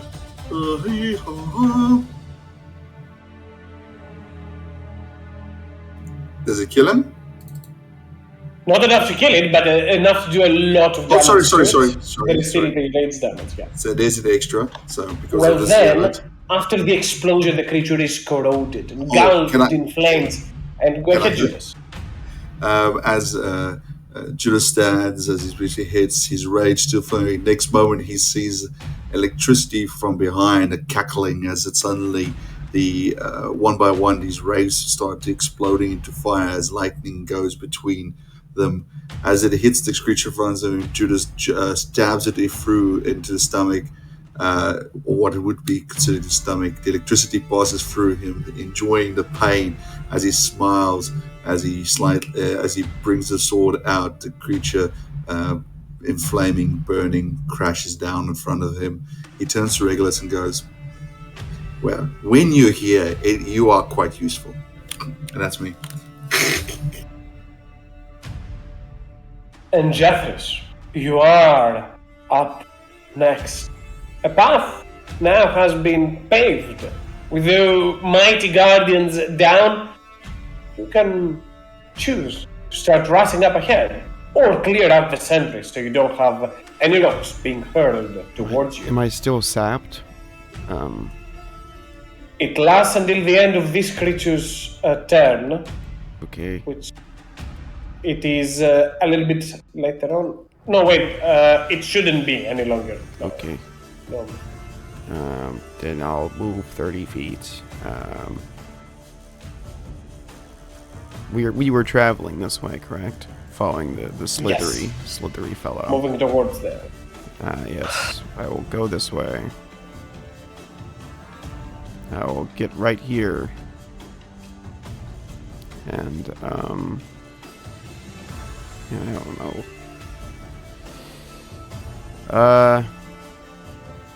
There's not a whole lot I can do to help with these rock thrower fellas.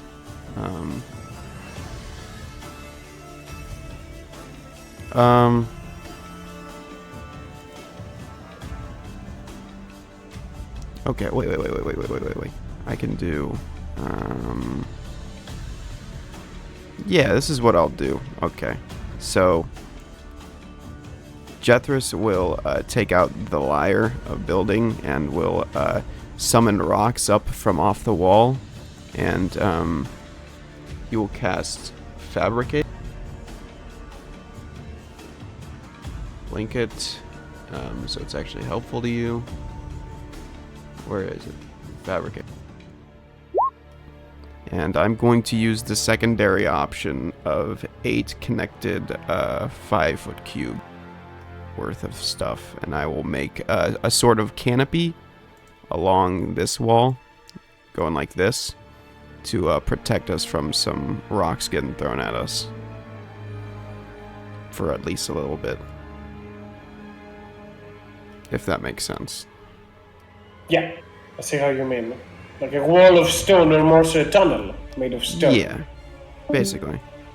Just something you can duck into so that they can't butcher us, and that'll be my turn, just getting in there. It is that area, right? Should be Yes, up to there. Yeah, okay, just to keep an eye on. As right after that, the creatures down below won't be able to take much damage from them, or not at all. Though this creature in here still has targets outside and will attempt to slam or hurl another rock towards Regulus. They cannot move, they cannot do anything. I think 26 hits should take it down. That's what you get. Oh boy, that's a lot of damage for a single strike. Who's getting hit? Regulus. For a total of... No, he's not getting hit for that. As Judas turns around and said those words to Regulus, and Regulus get hit by that, Judas kind of like shoulders kind of sack as I will take that damage. That's 64 points of damage that you will be taking.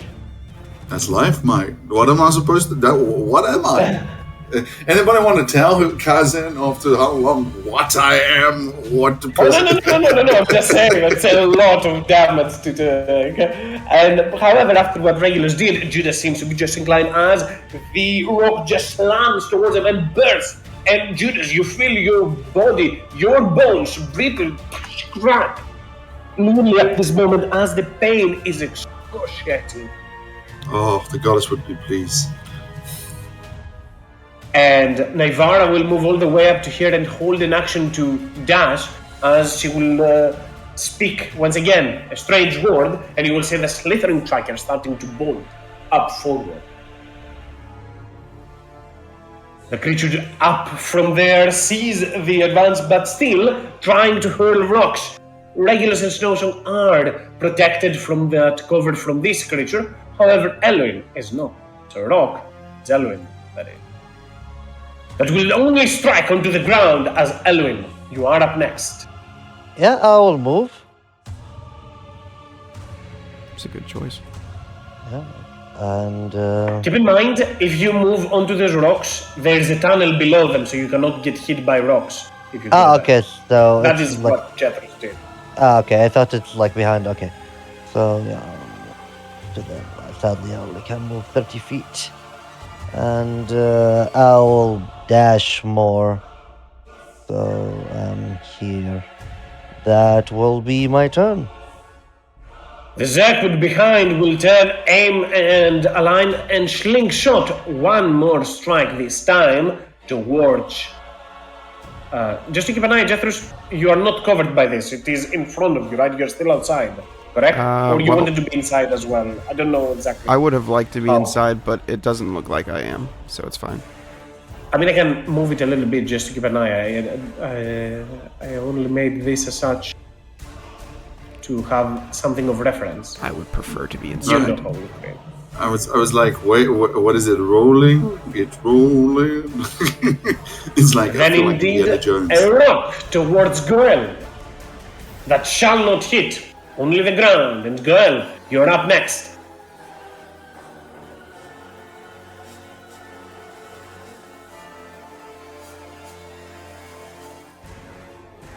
Oh, sorry. By the way, Caitlin, I take out the two weapon, like Now there are 2 weapons in my hand. Just so I want to No I forget worries. to say that. Goel, just to keep an eye on. We cannot hear you. I saw your mic going green, but I cannot hear you. What you said.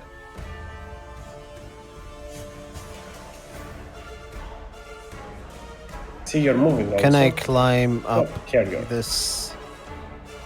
Yeah, you have climbing speed, and you are able to do so. Though you see, others are currently retreating. Given those creatures cannot move from there, they're stranded. But you do you. Go for it. Oh, if I see them, everyone getting out of there, then I will. Jury's still out on what everybody's doing. I'm just keeping an eye on the ones that have played. So do whatever you will. All right, I'll just do my full movement all the way here. You have a climbing speed, as it won't be that hard for you to climb up there. And it will be easy for me to get out of there because of my massive movement and bonus action dashes and action dashes. So I'm gonna go up to this guy and attack him twice. Go for it. Let's do it recklessly. Keep in mind that you're using one hand to be attached to the ground, so you're using only Sunforge. I'll assume you've sheathed the other weapon. Right. Does that mean I do 1d10 instead of 1d8? No. It's still the same, but you're not dual wielding. Your AC is reduced by 1 right now. You don't have the dual wielder up. Yeah. That hits. That hits.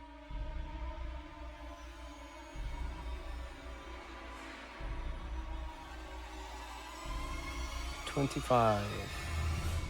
Still, trees as they are, they do have resistance to bludgeoning damage.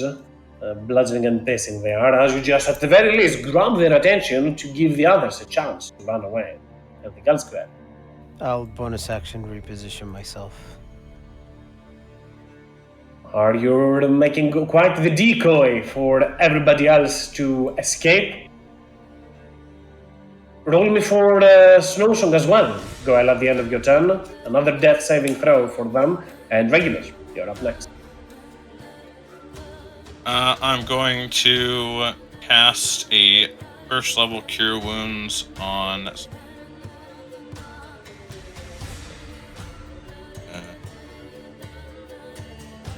Whale.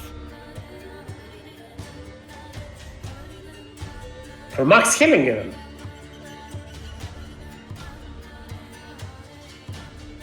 I just give him like a pat. You're okay, Sasan. Get up.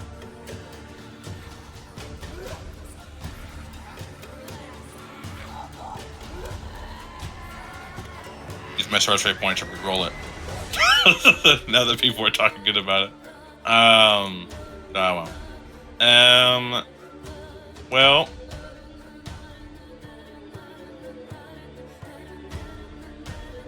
Yeah, I think like 420 damage or something like that last round was good enough for me to not do damage this round, so I'll move.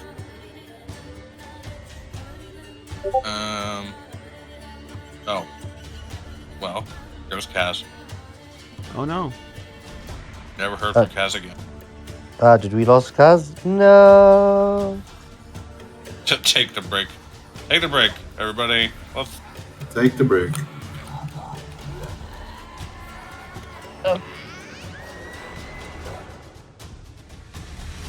We take the break? Yes. He's telling us to. Okay. Relax, Jethro. So relax. the break is the 10 No. minutes? Yes, it is 10 minutes. I know it's 10 minutes. How long I've been playing with you guys? Not you. Sorry, the different campaign. I mean, that still works. I mean, there's more people that you know from a game than not. Right Yeah, you're right, actually. But yeah, I'm gonna go buy stuff before I come back. Then be right back.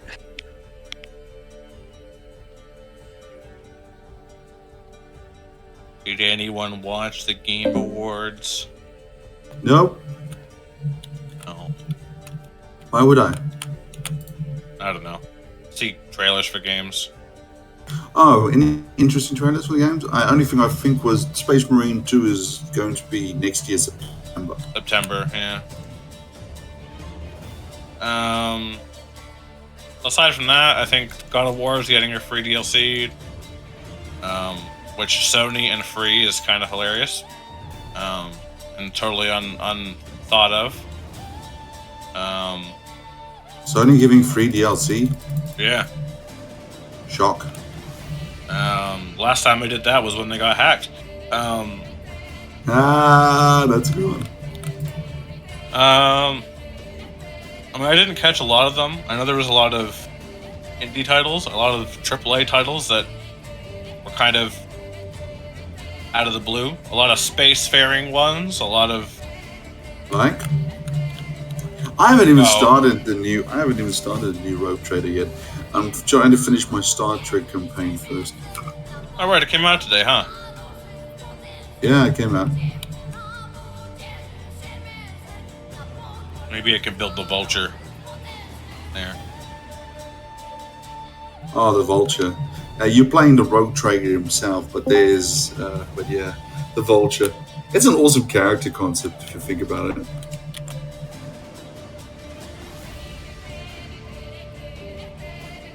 Even D&D style.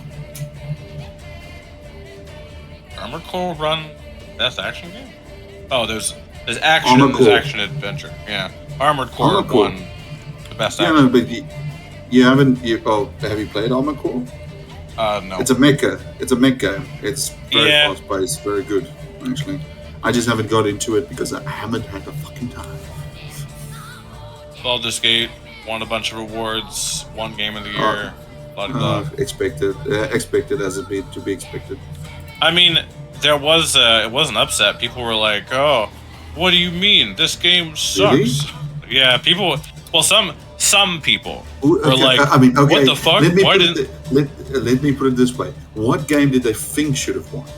Either Spider-Man or Legend of Zelda. You kidding me? Really? Then people have no taste. Well, I could see it from Nintendo. Like the Legend of Zelda is like one of the bigger games, but at the same time, let me put it this way: how many? I didn't even know. Right? No, I'm not. Like, I'm not disagreeing. Like, I remember the fact that. But that's my measurement. I didn't know there was a Zelda game out. Everybody knows there was a Baldur's Gate free game out. Like, that was the thing, right? Like, most of the, like, I know Baldur's Gate is in my circle of stuff, but I knew a lot of people who were like, who didn't really, Baldur's Gate wasn't really in their, like, realm, and then they played it, and then they were like, damn. So I know, exactly. And the most people that really enjoyed the Zelda games are those that are hard die fans.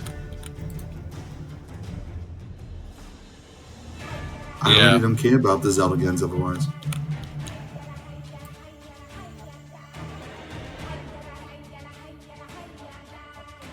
So I don't know. I didn't watch it fully myself. I like sort of tuned in at the end before I went to work, just so I could see what won Game of the Year. I know that the guy Neil Newborn, the guy who did Asterion, he won Best Performance. Deserved.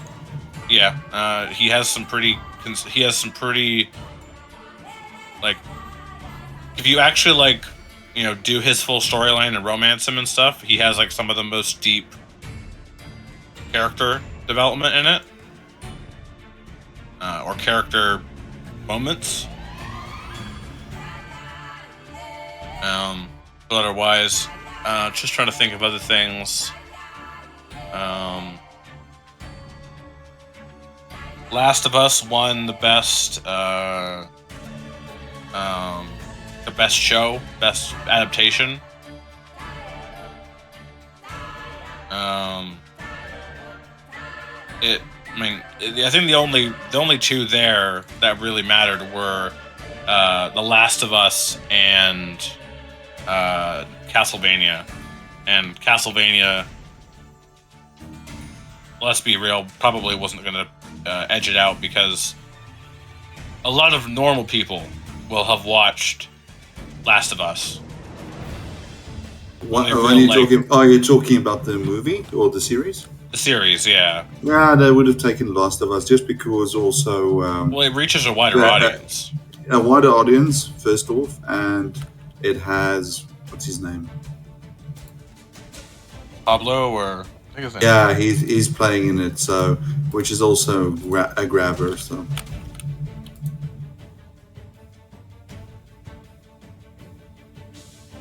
they're definitely going to win that one.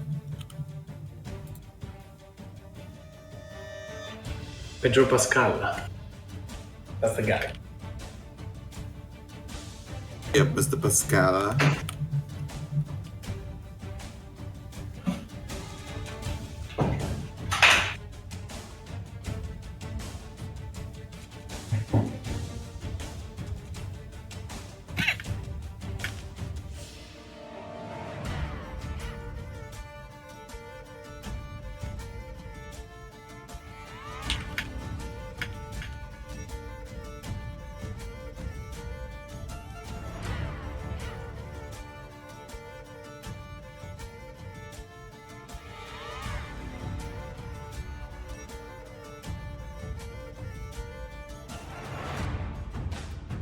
Anyway, since I spent most of my break talking about the Game Awards, I'm gonna go get something to drink. Let's see who is back so we can. Oh, I'll give you a second or two.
I've returned. I am back as well. Let's do a quick check if everybody else is back. Goel, are you back?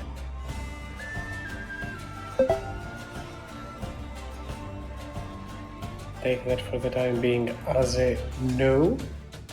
Judas, are you back? I Jethros?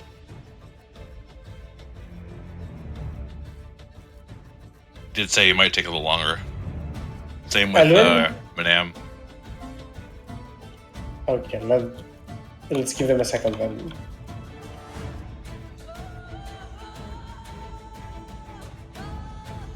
I get the idea that Elwyn ran out of their house to go purchase something from like a store or something. A new character art. 'Cause Probably. She's dying. No, I'm kidding. I like how you were like worried. I'm assuming the fire damage thing was because of this encounter.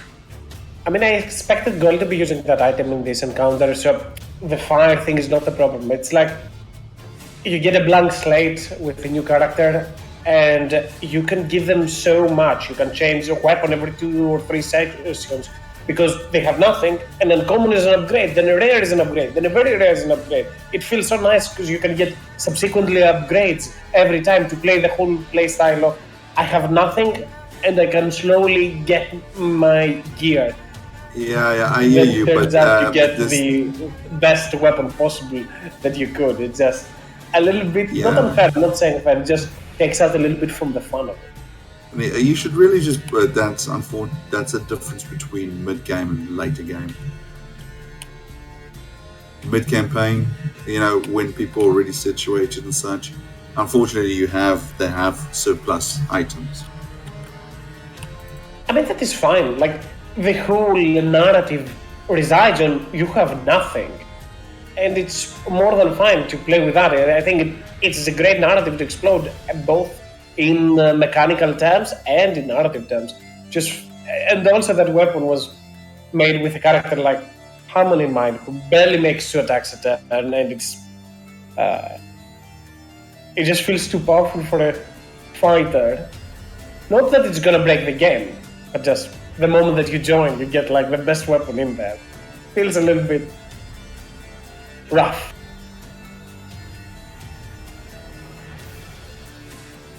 Like, I can deal with it, I do not mind it, else I would have found a way that it does not reach their hands or change the item so it works, requires attunement by a specific individual, whatever that is. It fucking explodes. Delayed reaction. And if he And that- jumps out and starts saying, "You must make a deal with me, else I will not give it to you." And Afridi just jumps out and is like, "This is mine. Fuck you," and then disappears. Hey, maybe that's Ethereum's fucking Afridi, knowing how You energized it that Useless. well, I'm taking that.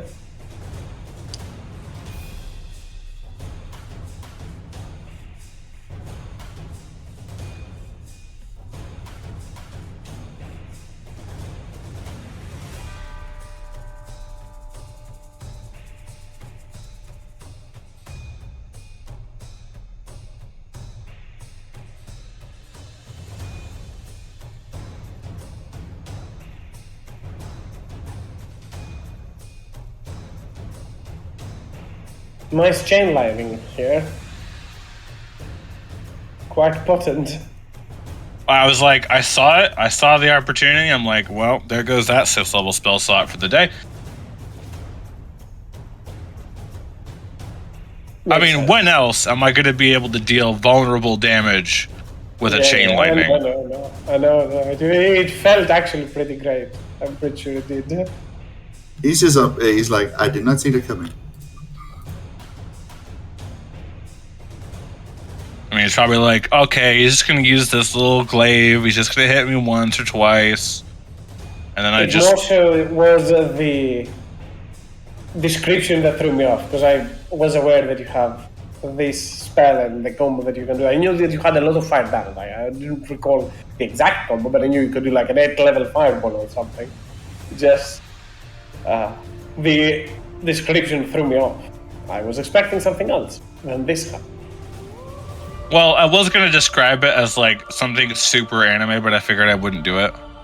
I was going to say like I throw it at the feet of this creature, and like a giant like fire form of Madeline just swings across the battlefield and hits every single one.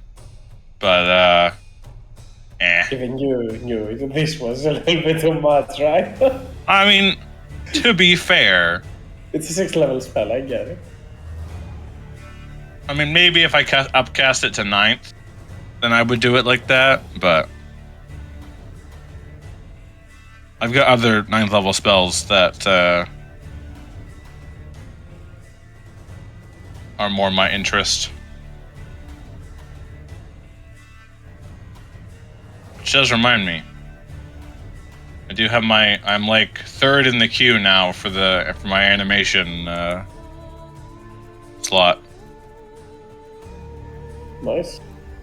So I'm just waiting to see when they'll contact me. I'll have to run through all the ideas that they'll either say yes or no to.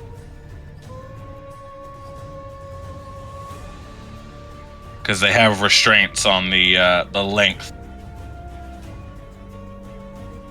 Because obviously they got to do other, they have a queue, right? It's not like I can just be like, hey, could you just make this like...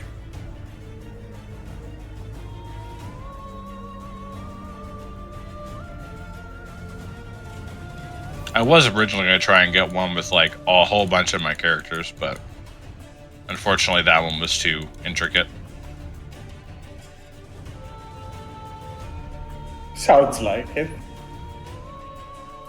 Well, it did have like an exact animation like reference, which is how this particular person does it.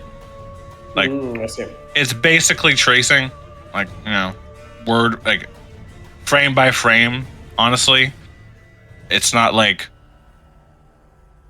entirely new animation. Like the first one I ever got of Radiant was entirely like hand animated.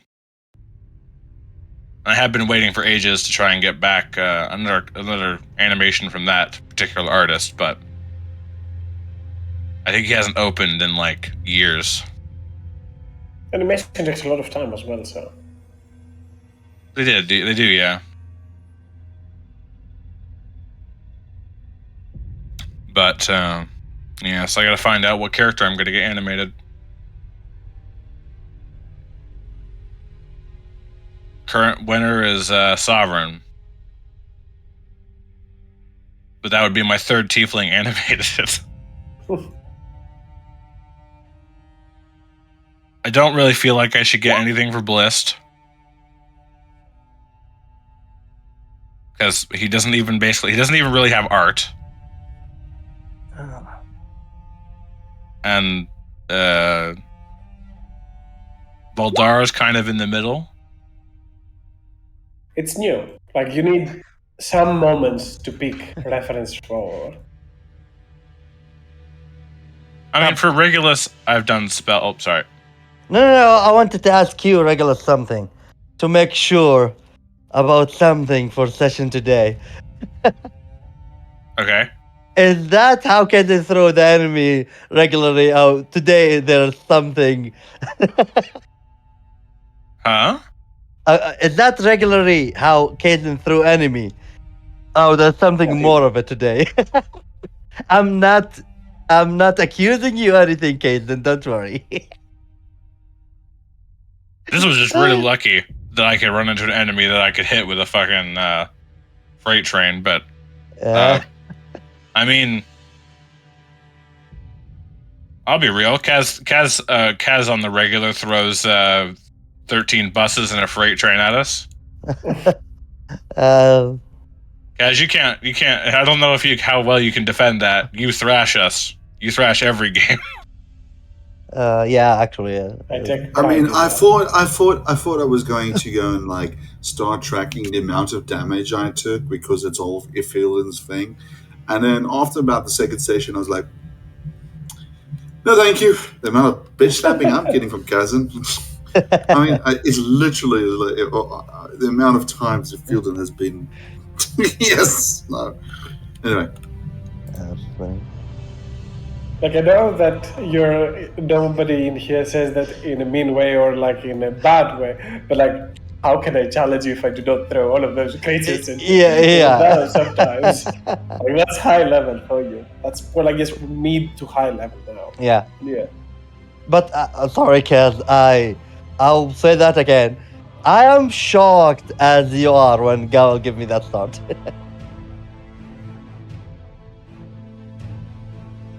When what? Sorry. When Goel gives him the sword. Goel give me the sword. It's like from like Oh, be careful with that thought. Like, oh, okay, no problem. I don't know what's going on, but okay. Now I can understand why you don't, why Elon shouldn't touch that sword. As I said, we were not here when I was saying that earlier on, but the whole prospect of having a player start with nothing and slowly get gear is super exciting because you can get like Yeah. an uncommon short sword, then you get an uncommon morning star, then you find an uncommon long sword, and it's an upgrade, and then you can jump to quick upgrades session after session, fight after fight, and it's very unique. Like you don't get the many choices, chances to play something as that. 100% with you. Like I remember Yeah, no, no. when Kyle get the X of Terror. That was an awesome X. Like the problem it is I don't have a slot attunement for. I will keep attuned for it because it is awesome X that make people like. I think that X saved us multiple times, making enemy run from us. But yeah, like I can understand the thing that one by one the player can earn their stuff. But I will just say that the item that it will be returned I'll just say that case and don't worry, I'm not like No, if no, I'm not if worried about anything of that. The RP of it is fine. I don't know when or if Harmony will be returning. So it's not like there's a jury out for that. question, is this weapon for a specific player that left the game or he will return? They left the game because they could not make the schedule. Oh. But they left like the session before it was created, or I Oh. guess after it was created. They did not know that like they could not make the last game, and they came to me like, I have missed multiple sessions in a row. My schedule is not stable. I'd like to take a step back for the time, and hopefully maybe I can return in the future, and maybe they will for a guest appearance or something. It's not like you're taking a temporary spot or anything as such. This is not the case for that. I see. I see. What who is he? Is it the Shatrix? Shatrix? No, no, No. no, no, no. That Harmony. is another one. Harmony. Yeah, Ah. there are a lot of people in the server because they're guest appearance, old players, and stuff as that. Ah, okay. Harmony.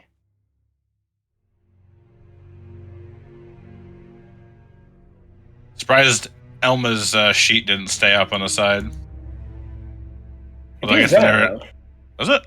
I just might not have given access to. Yeah, it's only access to new. I can give you access so you can see it. What question? Regulus. Yeah. Are you playing Radius? Radiance I played for a little bit. She is the reason that I get reminded I left and came back. Well, other than Lily.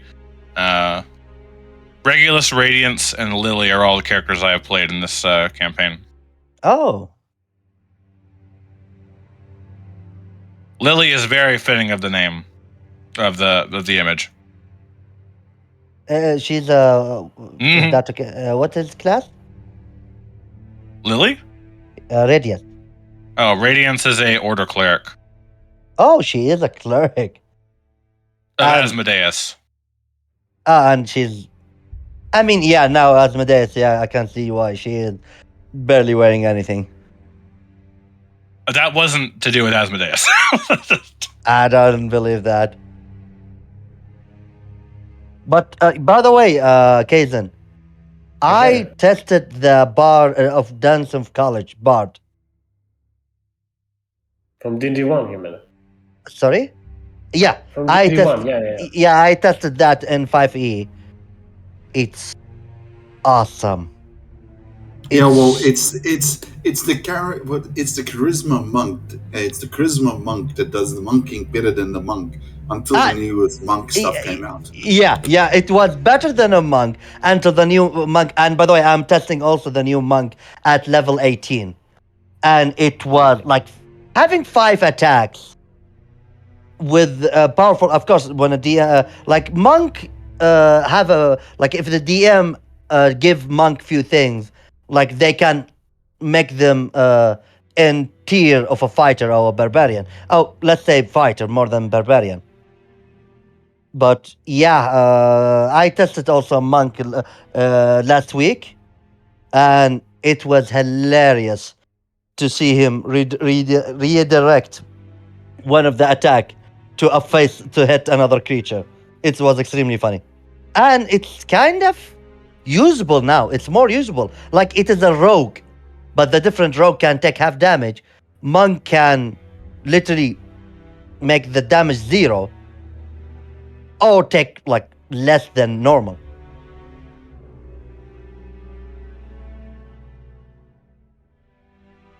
Yeah.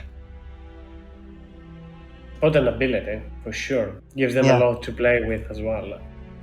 But yeah, I was just saying, College of Dance, Bard, it's beautiful. Like the person who write that class, like The person who wrote that class played a monk and then realized they wanted to implement it into Bard. and he successfully Yes, did it. basically. Yeah, and he did a great I job. gotta say, I honestly, and I played a Bard for a long time, for 4 years. I think that subclass should potentially be changed. I think it should either be heavily changed or removed. Why? Honestly, because it is another one of those things that invalidates another class. Like monk, they have a chance to make a game, or make the game have all the classes at least be able to have their own niche. And now a bard can do most of the things a monk can, or most of the important things a monk can. Yeah, Can share evasion and can have a full spellcaster's arsenal behind them, and can move party member around. Yeah, and it's like give them a plus to their initiative. They can give all of the buffs that a monk would love. They can dish out and still fight. Like, I mean, I know that a lot of the damage maybe of the class is probably going to be determined on if the DM gives you an applicable weapon, like one of the new unarmed damage things. Because maybe it's not good at doing damage, but it's certainly good at giving everyone else monk features. Like, you can share evasion, you can... I don't know. I agree in general with the notion, like, let monks be monks, don't get other classes be monks, and like, for sure. They could have done sorry. I was about to say that Jethros is back, so we can resume from where we were at this point, as the fight itself, as was after the Jethro's ability and with everybody rushing forward, there is really not much reason to stick or play out the last of the initiatives, as the creature will just dart and bolt up into the distance, followed by Nevada, Eloin, and Snowsong, Regulus, Judas, and Jethros, before Goel just makes himself quite the decoy. And rush up forth. As you continue venturing onto that fungal path, the moment that you move out of harm's way and you're no longer running as a barrage of rocks are hurled towards the lot of you, you evade and escape, slamming onto the ground, water washing behind your back as you continue forth into a massive fungal forest. You catch up your breath quickly as your drow friend, your navigator, will speak loud. That is strange, those creatures back there. This looks like a place for mechanics. I am not sure that they are behind this. Those creatures definitely didn't look like constructs of them. Something else is infested in this place. Ugh.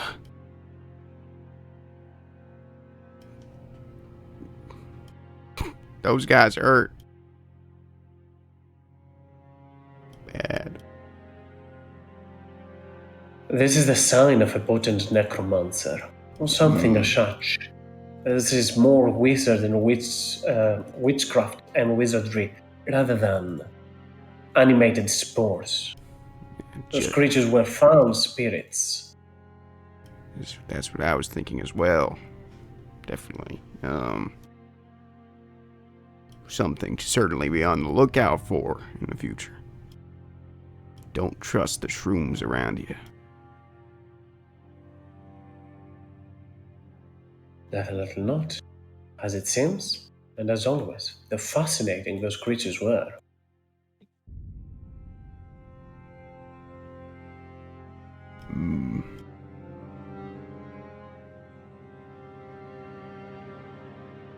As Jethros takes a quick look towards Judas and his wounds, he will also comment on that. Why the hell did you take that strike for them? And she kind of just looks towards regulars. No offense, but they looked capable of taking a hit. Well, how should I put this? Look at me. Kind of shows his entire, he's like shirtless type of deal, and he's bleeding. And you can see it's like injuries and everything around, but it slowly heals. But you can see it heals slower than it used to, he says. Unfortunately, the goddess I serve does, shall we say, reward me for taking on the pain of the world. Yes, I know. Weird, isn't it? Not at all. Scarce and rare, that is. And to an extent reminiscent of the Spider Queen on certain aspects. But Who knows? There might have been sisters one back in the day. I don't know. She doesn't talk to me much. Only I suffer, I gain power.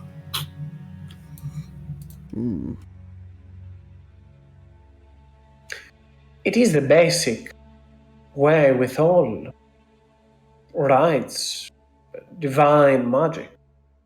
She looks into this slithering tracker.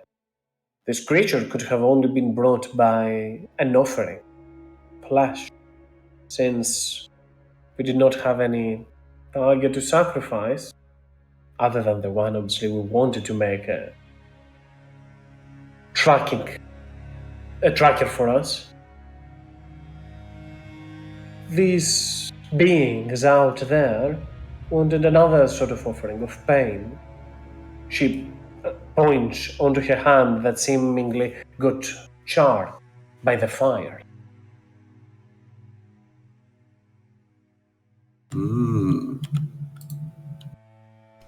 Ouch. Judas will kind of take their hand and look at it, and I shall use some healing touch. How much do you want to use HP wise, cousin? Mechanically, she's at full because she long rested after that. Oh wait, no, she did that after long resting. That is a fair point. I can go from improvised damage. Give me a second. I'll figure it out. Go for gold. Because it's supposed to be a setback. Like it's not a lot of damage, but for that level, probably 4d10. So 17 is the amount of damage that she has taken. And as Judas puts his hand on it, you can see the droplets of blood start flowing, and she will start healed at 17 points of damage. Make me a medicine check, Judas. Do I have to if I'm using healing touch? No, it's a different thing. Oh yeah, go. Not that advantage. I'm an idiot. My wisdom is 0. And I don't know what I'll do, but I'll use an inspiration. And it's slightly better. You will notice, Judas, you bestow magic and you heal that wound. However, you will notice that this is something that she performs rather regularly. You can see other burn marks onto her hand, onto her palm. Across, Scars. not really scars, but burn marks onto her body. I get it Some healed when I scars, was. obviously, as well. But yeah, you will notice that as she will nod in appreciation of your magic. That feels slightly better. As you continue to venture further down there, you can hear faint and distant movement. Erratically, not organized, sporadic, and not continual. Some strange clicks. Clicking noise is what you also hear. Is it within range of my tremor sense? Can I tell an amount of people or creatures? Further. Okay. Further away from the tremor sense, that is. Sorry. Goel's eyes narrow. Not sure if Goel is here. Are you back, Goel? Just to check. That is a little bit unfortunate, but oh well. As Goel's eyes narrow, and you will see him standing next toward you as he speaks. What foul magic is this? You can see the veins pulsing onto his body. You can see the anger rising as he sees far into the distance from all of those mechanisms glow up ahead. And he can spot an orc with fungal growth bursting out of its head, out of its neck, out of its mouth.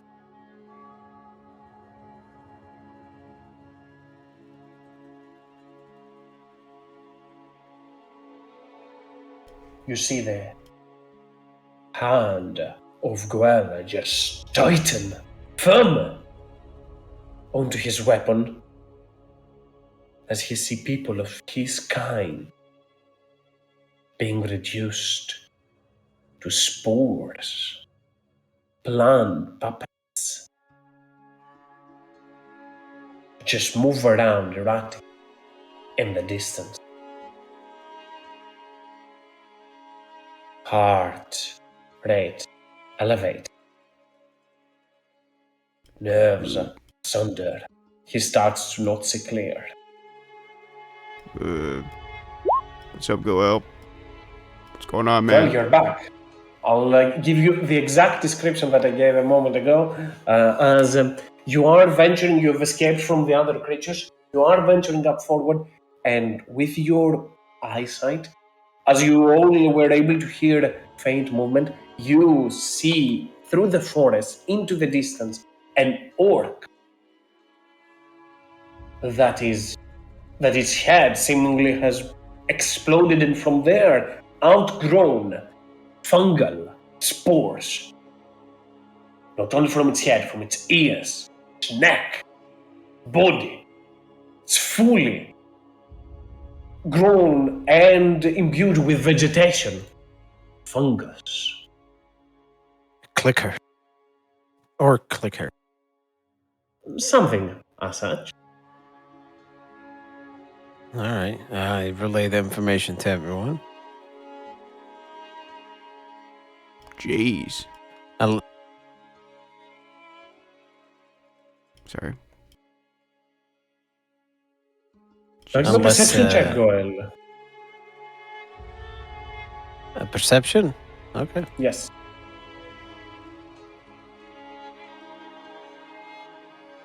Oh, GM layer.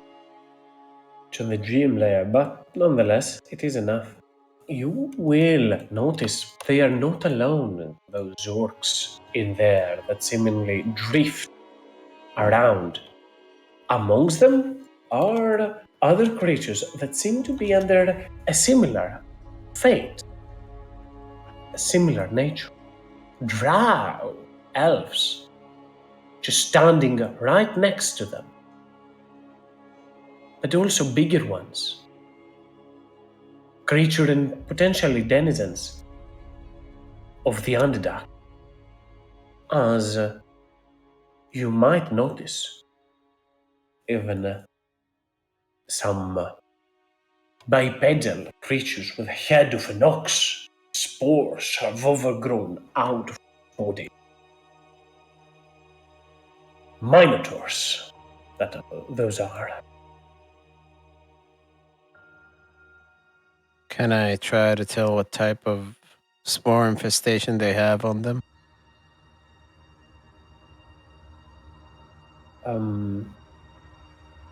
I guess Like, make what me a is nature causing check. them?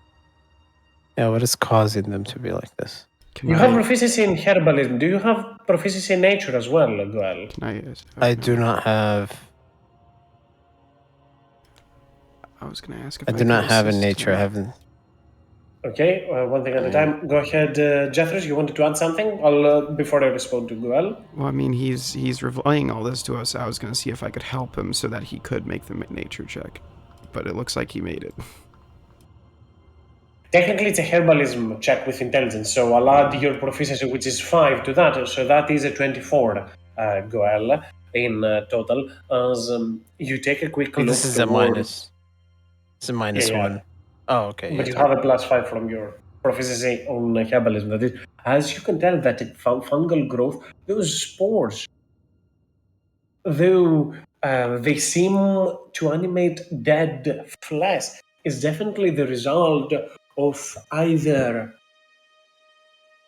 some necromancy, either druidic magic, myconid spores, or vile magic that replicates such effects.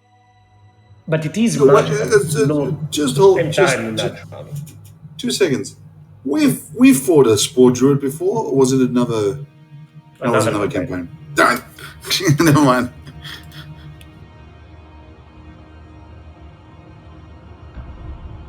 Guess I'll relay that information to everyone. Mention that it could be an infestation or it could be something that's transferable to us. Well, Drowy here. Sorry, what was your name again? Looks to the female Drow. Nevada. But I respond to Drow as well. Okay. Navara here said that there were myconids down here to worry about because of all those mushroom creatures. Could the Drow have allied with them? If they've turned into spore servants, I highly doubt that. But I don't think myconids, the creatures we fought earlier on, they are not constructs of myconid. Okay. They are something more potent, more strange. In any case, these things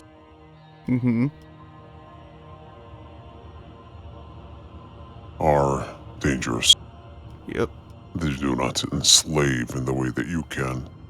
Bring people back. The orc that I can see right now does not appear to have a brain. I do not think there is freedom from that except death. Yeah. If we go closer to them, we must kill them and purge them all. If not, our goal is the drow. Those two seem to align, Naivara says as he points towards the slithering tracker that continues to move further downwards towards there. Is there any way you can tell your snake buddy to be a little more stealthy, or is he just gonna now go ahead? It can, and it does. We follow straight behind it, though. We are probably the ones that attract most attention. Right. Jethris will duck his head to try and be stealthy, as I guess we're following. You are moving a little bit further. Amidst this, you will hear a roar. Not really a roar, more of a cry into the distance. Cry of pain. It sounds human-like. It sounds fueled with rage, bestial-like, like that of an orc. And Goel goes spit back. No, not that moment. That's a game. That's when you have a child. Sounds like an orc. Well, that's fine. As the mention of an orc and the cry in there, the signs that there might be orcs around and about, definitely, I'll take it upon me and say that Goel would like to charge forth to try and see what made that cry, and he will start rushing up forth, passing by the slithering track on the path towards there, with the rest following slight behind. Yeah, and as we get closer, I'm gonna actually. Are these like mushroom thingies? Are they to scale? Like, are they super tall? They are. They're massive. Some of them, that is. As we get closer, I'd like to activate my genie flight and sort of just go up above everyone a considerable amount and just be like lurking in between these. Just hide around behind the tall mushroom trees. So I can be close. To what height? Just to keep an eye on. How tall are the trees? I guess is Some of them expand into the walls, so there is fungal infestation everywhere around. I guess 40 is I don't know 40 30 35. Let's cut it down the middle. 35 feet. More than fine. Jethro, make me a perception check as well. Yes, sir.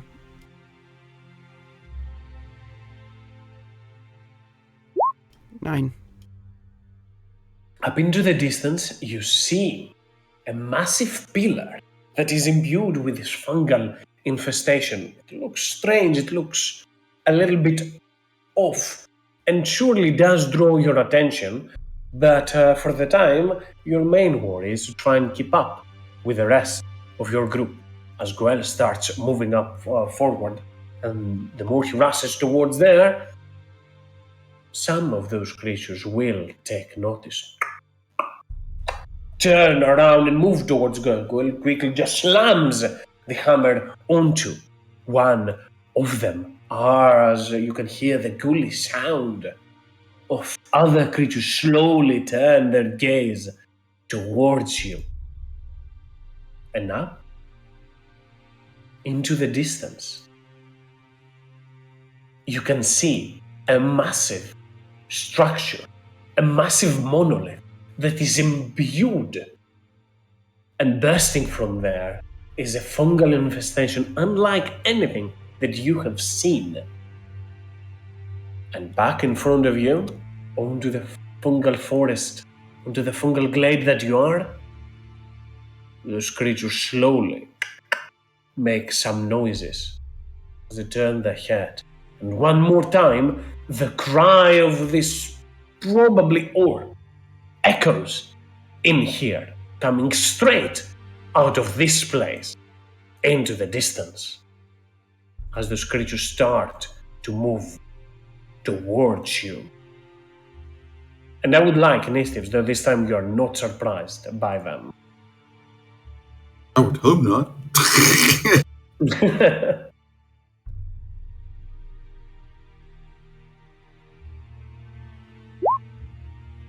D8.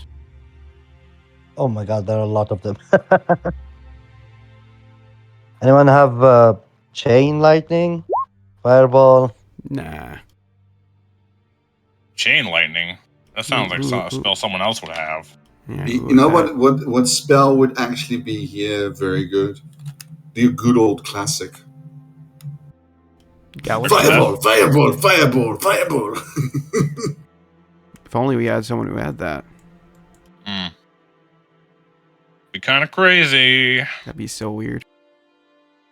Well, I can finally roll my d8 now because I refreshed, and I got a 1. Fireball? Fireball. Yep, okay.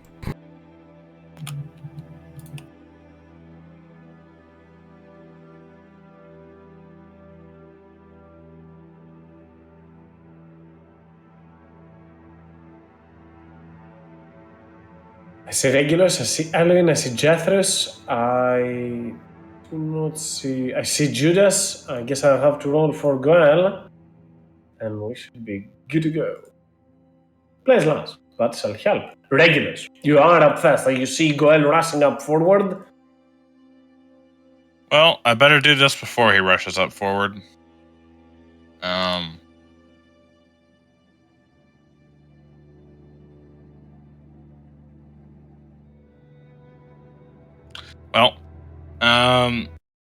Could have seen this coming from a mile away, I suppose. I will cast Fireball, and I will transmute it into thunder damage.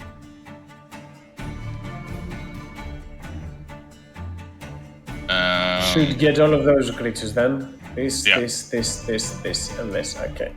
I'm And it is, casting. Yeah, I'm casting at 5th level. Fireball. It's only one Drows poor servant makes the save. Yeah. Though, even if they make the save...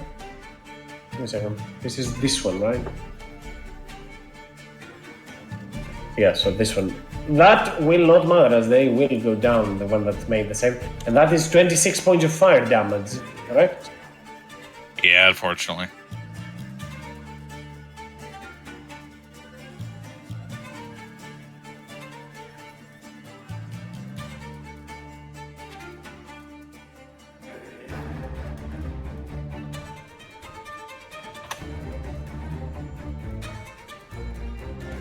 And because I used my thing there, I will fly up 30 feet, or actually, I'll fly up 40 feet straight in the air, and then I will fly 20 feet over, so I'm 40 feet off the ground, and I will bamf out the wings before I end that movement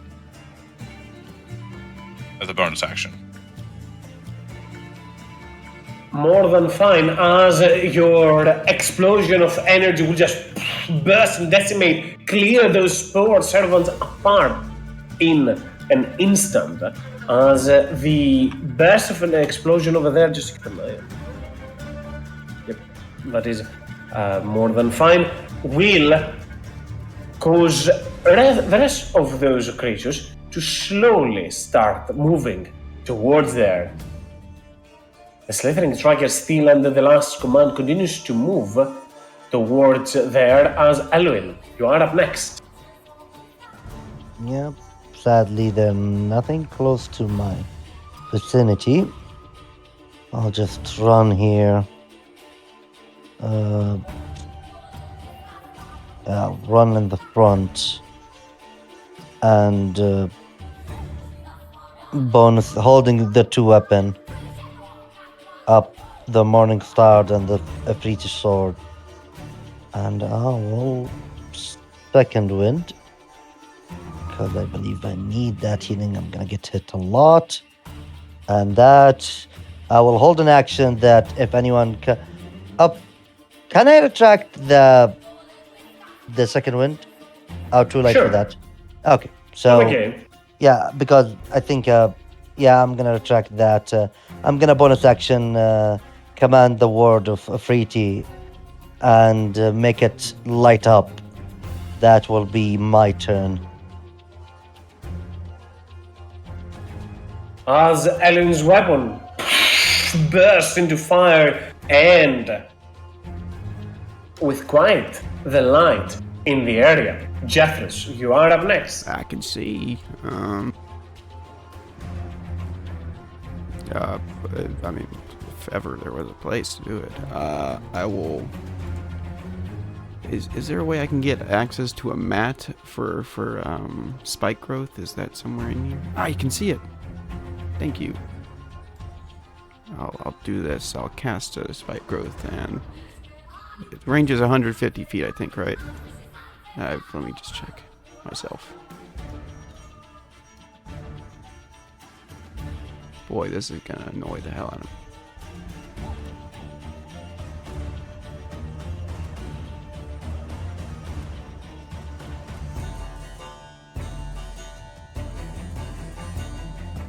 Yes, it's 150 feet. Oh my god.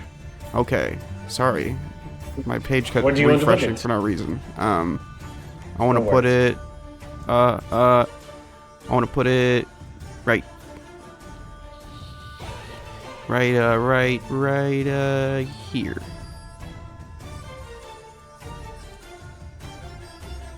And that'll be me. Alright, wait. Oh, I have movement and a bonus action, so that won't be me. I will fly. How tall is this upper echelon here? Can you point again to which one? Over there. About 50 to 60 feet tall. Yeah, I'll just start trying to make my way up there. I'll climb 15 feet and move 15 feet over, I suppose. I don't want to do a bunch of math. And that'll be my turn for now. And right after that, let me put that onto the map layer over there. As right after that, those creatures start slowly to move towards you. They're slower than the normal versions, but they are still able to get towards it. This one will move all the way towards the slithering tracker and attempt to strike at them. Gore them with their horns. Oh, I crit. Uh-oh. Now that's a crit to the navigate. Yeah, he's too far, I think.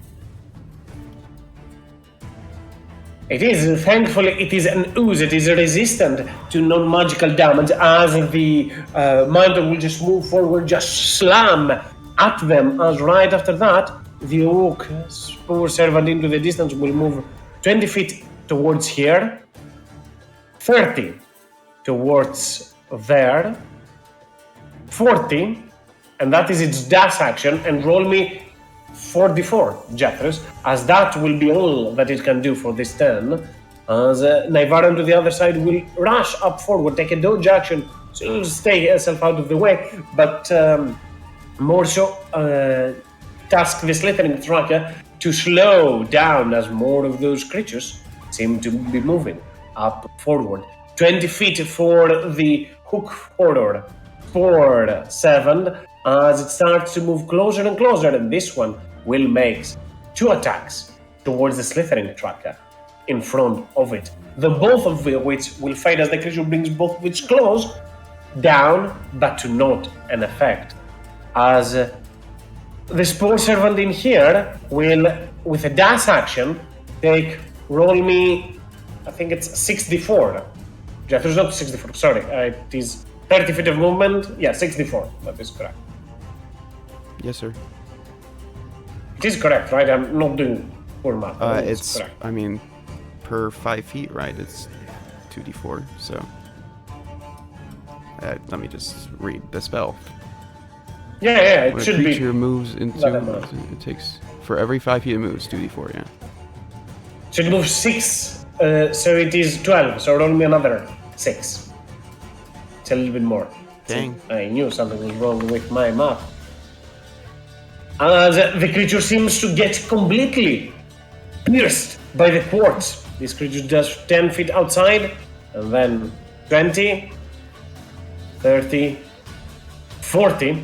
I'll take the last, because it is 64 that it takes. as more of those creatures continue to move. This one, however, does not need to move over there. It just moves to the first target, closer towards it, and you see the Minotaur just moves and slams its head towards you, Eloin. There you turn with your weapon and parry the attack, as right after that, one more of those spore creatures will start rushing outside, taking a lot of damage as it will collapse on the ground before it gets out of these.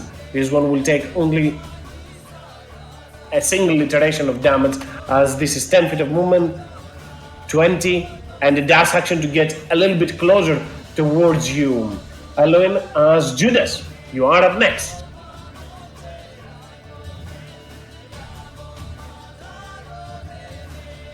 So nice when we have enough people, eh? It's like, let's draw a line, let's fight them. I like another front liner. Good fight. Is that a compliment? Oh, Yes, no, that's good. it's just like, I always get bitch slapped. it sounds you're complaining. No. Move over here. As I move over there.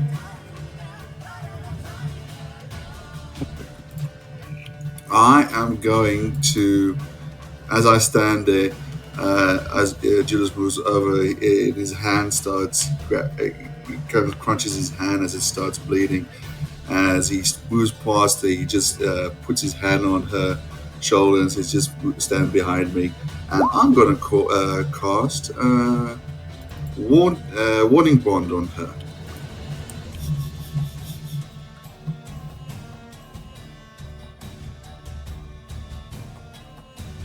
We can't have a guide die.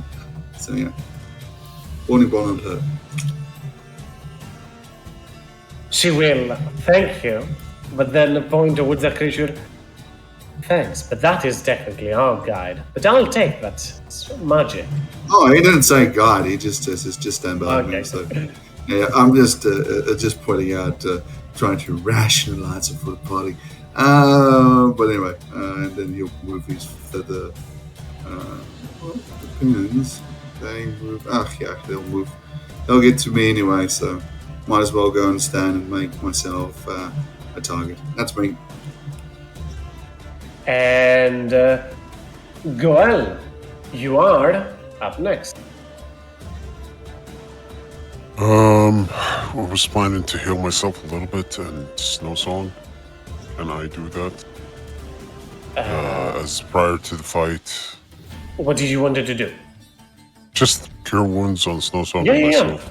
Feel free to do so. Just to give an eye, because of the context a little bit strange, you heard an orc cry of pain into the distance. Could be orc, could be an ogre, could be another type of human, but it sounded a little bit bestial, like that of your race would be, and with quite a volume coming from the very end of this place. This massive monolith that stands in there. Okay. I'll just roll these real quick. As I was planning to do that prior to the fight.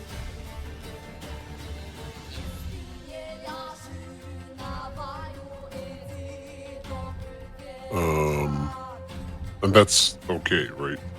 Yeah. Gain a bonus action rage. And yeah, I'll go right here. Kill this.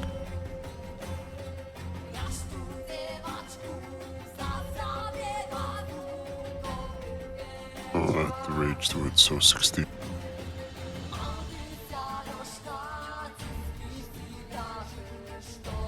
Still That will standing. definitely hit.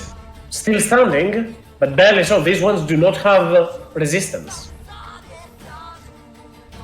Second attack.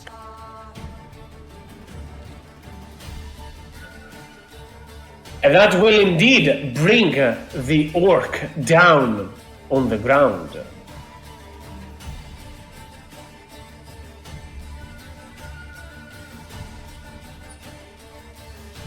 go the rest of my movement here, and that's my turn.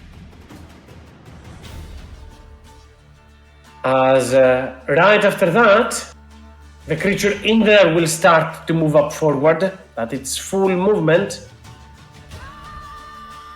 And with a dash action, it will be able to get out of there, though it will still take 6d4 points of damage, which is 19, and make itself bloodied as it approaches a little bit closer towards the sound of all this as Regulus.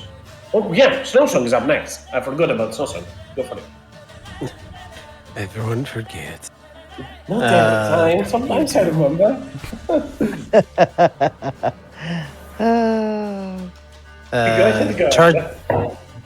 Charged attack at the Tauren. I mean the Minotaur.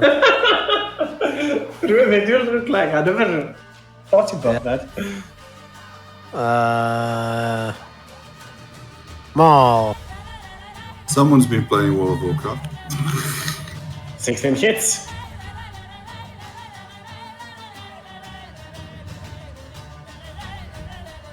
Ooh, that is a good damage roll. And it's prone. Man, Snowsong is on fire. I can help you with 18. As Snowsong jumps towards the creature, bites it and brings it down to the ground. Anything else for Snowsong? No, that's it. And now Regulus, your turn.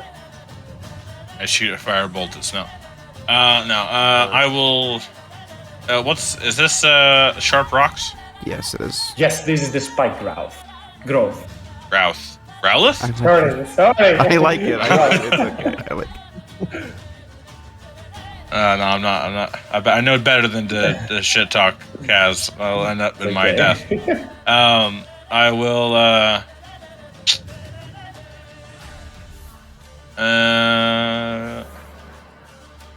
Somebody's out here hate this guy. I'm gonna shoot a firebolt at that. Misfortunate. Just keep an eye on Regulus. At what altitude you are currently? I'm at 40 feet.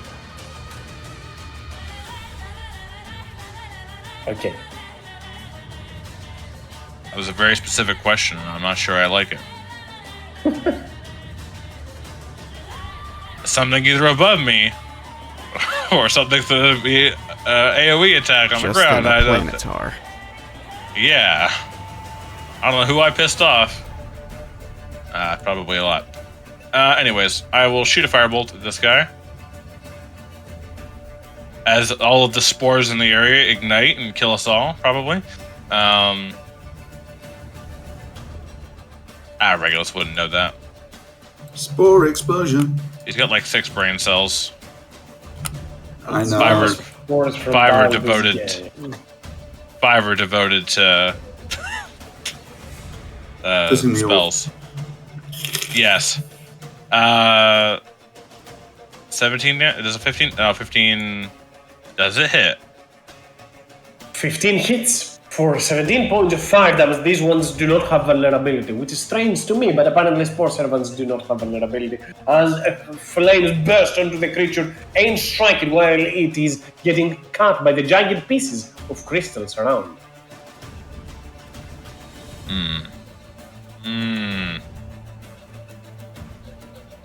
Okay. I should object. Just for making sure.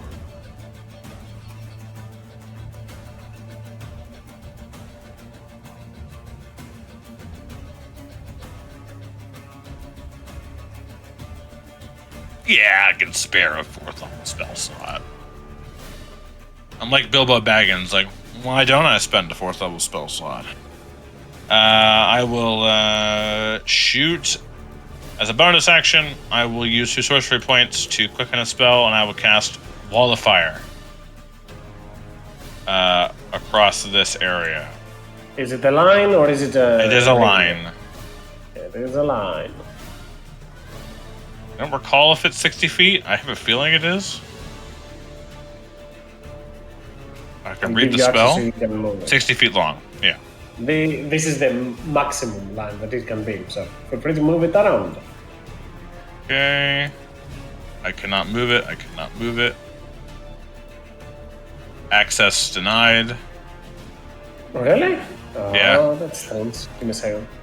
Oh, that's why. Radius. Should be correct now. Yeah. Oh, it's a bit aggressive. Use Alt Oh. if you wanna. Oh yeah, right. nerd. Yeah. Come on. I put the business end behind. Kill all my allies. No. So the wall of fire will be like this, and the business end will be like this. So I think this guy still gets hit. He's kind of in it. They are. Okay. Only those are the hexes that they are attached to, So so this is- let's make saves. This is the damage. Don't they just take it the first turn? No. They make a Maybe- death save the first time. I'm silly. It's Afterwards, only one. they remain. Yeah. Let's see. It is 18 points of damage, right? Yeah, I'm not counting anything extra from there. As the hook horror in there will be decimated. This one will take a lot of damage, but will survive. This one will not be blooded yet. But the last one onto the corner barely manages to turn around with its shell and protect itself, as the line of fire just burns in there. So now this guy has to walk through spikes and get hurt and a wall of fire. And anything else, Regulus? No. It is 20 feet height, correct, Jeffrey? So you are gazing from above right now, as the slithering tracker in there will take a disengage action and move below the feet of the Minotaur, as it will move over to here. As Elwin, you are up next. Seeing Snow Song biting this Minotaur leg and throw it in the ground, giving Elwin, well, easy access. Holding his Efreeti and Dragon Wrath Monster, he will go his assault. So I 1, 2, 3, 4. I think all that hit. All of those hit.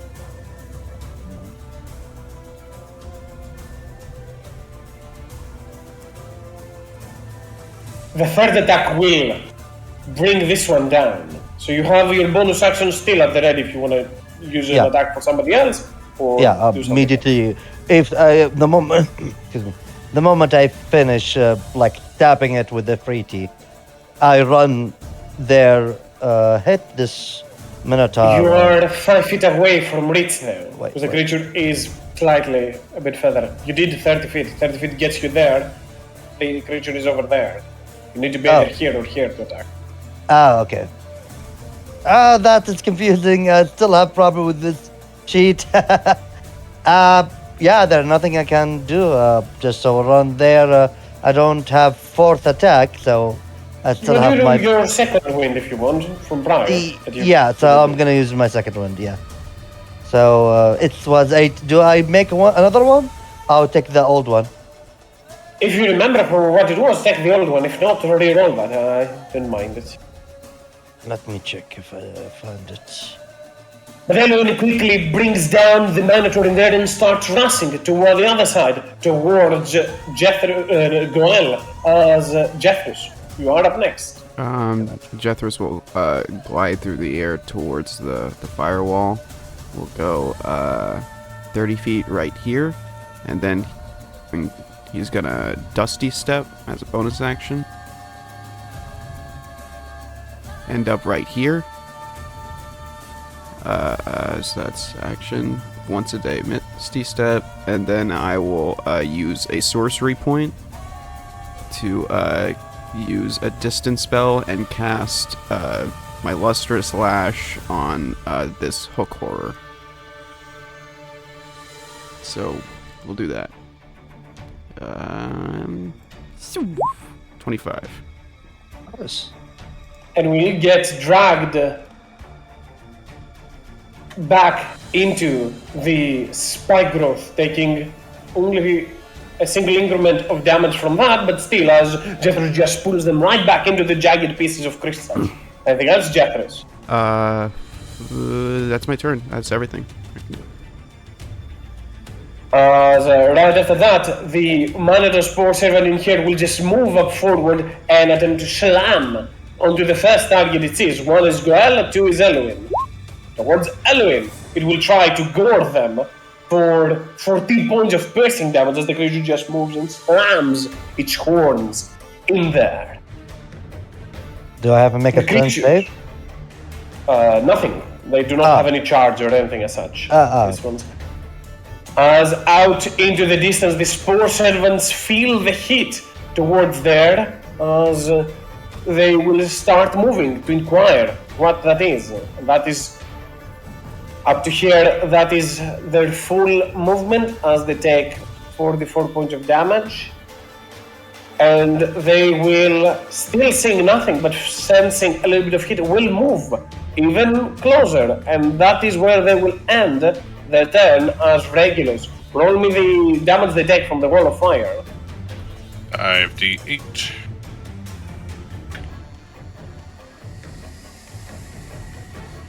And just by moving close to the wall of fire, it will collapse into the ground and get charred by it. As the drow woman over here will move up forward below the tree in there, or as much as she can, as she will, seeing that you probably have that creature, move a little bit closer to reach the slithering tracker and hold it to stop, as you can clearly see that she was expecting it to move forward, not turn sideways. As right after that, the hook horror in there feels a presence over here and will first take 10 feet, 15 feet, and a total of 20 feet. No, wait, the 15 feet is in there, so that's 6d4, and go through the wall of fire, so roll me damage for the wall of fire as well, as the creature will come out of it.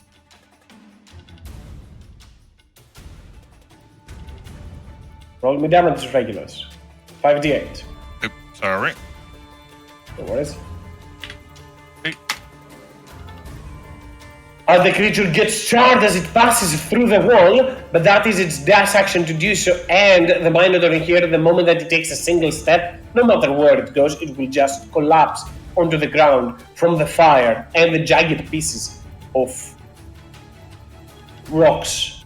As those creatures feel a certain warmth towards there and will move. Once again, taking 17 points from the piercing damage, and roll me regulars once again, 5d8. Moving just closer, they combust from the fiery warmth of the wall of fire, as this will destroy them. Though as you move towards there, Jethros, and fly up there, you hurl with your lustrous lass and grab one creature. As you look all smug about it, you just turn your head around and notice some squirming tendrils up into the distance, and 50 foot high. A strange, massive spore starts to crawl Guys, out of that treetop over there.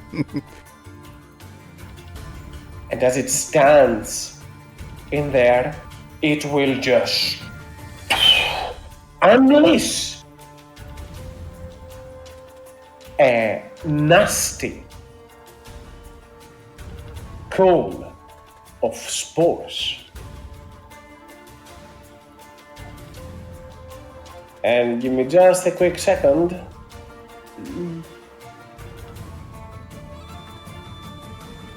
Hey, damn, that's crazy. The thing he asked me for. Yes. Down below, in a 120-foot cone, getting, I think, pretty much everyone in there. Let's see, 120 is something like that. Obviously, because there is elevation as well, it will probably something be along those lines, which means that... Damn, that's 195. That is indeed. Jeffries, you are safe from that. But Elwin, Naivara, the parasite, Judas, and Goel are not. And as this happens, I guess the half level, the wall of fire itself just bursts with fire in that cone over there. There is no one in there, but all of that turns into fire once it goes through there, bursting in the whole area. And Judas, Elwin, and Goel make me con saves. Well, I'm going to use my once a day ability to cancel the poison damage and then take the poison damage of Navarra.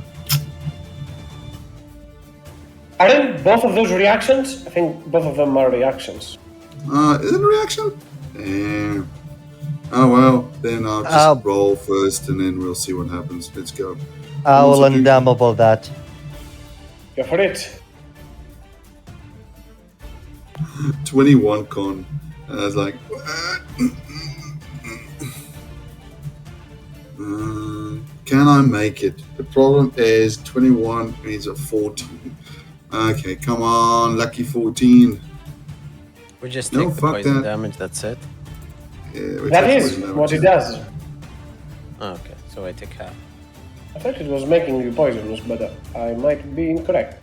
So it's and also she takes half on half because she has wooden bonds, so it's all damage. So it means that I take half 16, she takes 8 and you take the other 8 from Navarre. So I take 41 damage. Are you okay? No, this is usual. This is not unusual. This is usually what happens to Judas. It's usually Judas does not recharge the ability to do so, however, as just do a quick check. I like the fact that I went from 179 damage to 19 damage. 16, right? Sorry, a question. Judas a paladin. Yes. Yes. Does he have aura? Yes, +2 What? to everyone's save. 1921. Actually, I don't need Endamo because I rolled 19. Yes, So- you would have had 21. Yes, you would have succeeded.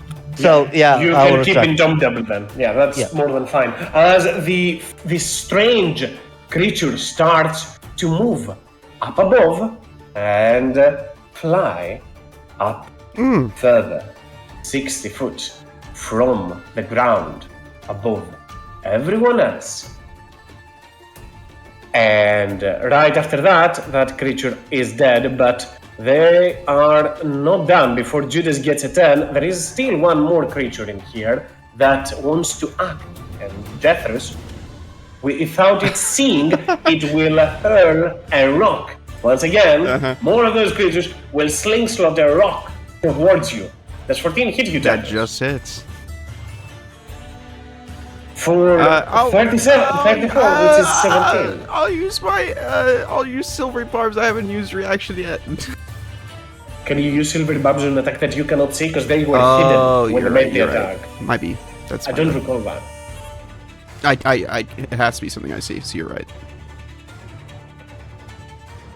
As yep, that will be the creature's turn. And Judas, you are up next. Judas will. I think it's almost close to the Jat ended. With everybody flying and everything. Judas looking in a bad way.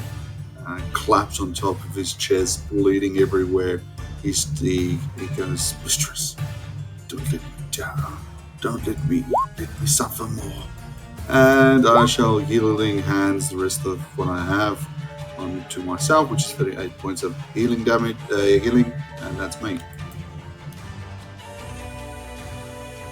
And that is quite the amount, as the creature that's standing above you will start, as it coughs those spores, it starts to inhale and try to soak all that in.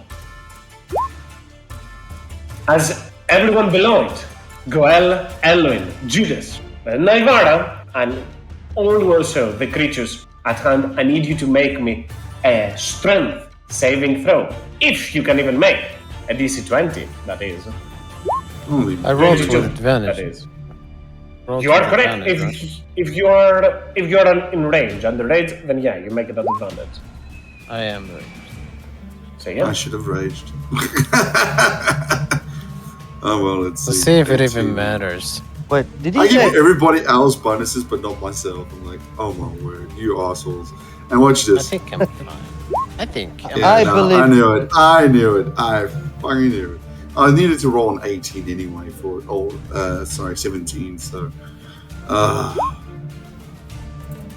Well, neither of the enemies make it as well, though, as you grab onto the ground, push as much as you can, as it starts engulfing and inhaling, pulling everyone upwards. That means that those that fail, which are the two enemy creatures, Naivara, the parasite doesn't matter because it can fly, but Naivara and Judas go up 60 feet, then down 60 feet, and only take it's wait, 29. Sorry, it Go says ahead. on a fail, the creature's pulled 60 foot from mouth. If a larger creature within 10 feet gets swallowed up. Do we take the damage immediately, or is it only on our turn that we fall down on the floor? You instantly fell because once the creature pulls you, you drop. There is nothing Okay. that keeps you afloat. Okay, So so she takes half that, and I take the other she takes one, so 14, and you take the extra amount of that.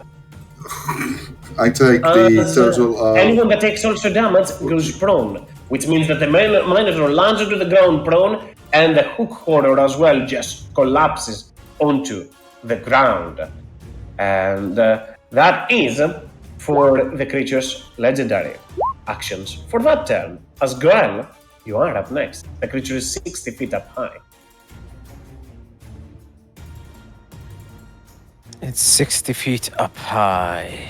Yes. Let's see. If I throw the Sunforger at it, will I lose my stuff? My Rage, I'll count this as an attack. Like it's similar to hurling a weapon. It makes sense. I'm okay with that. Like I'll count it as an attack. All right, then I will do so. I'll throw the Sunforger all the way up there. And the I creature will needs to make a saving throw. take a running jump and just move 5 feet or something with the throw and do adrenaline rush for him.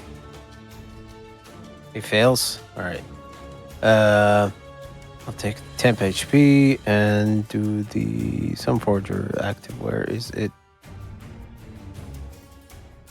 Where did it go?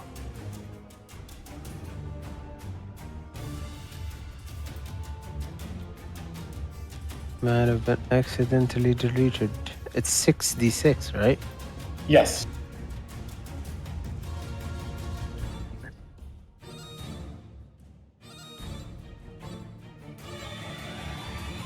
And 7 covers Dex. The DC is I think it's set 15. Could be wrong. 50. 15 Dexterity. Yes.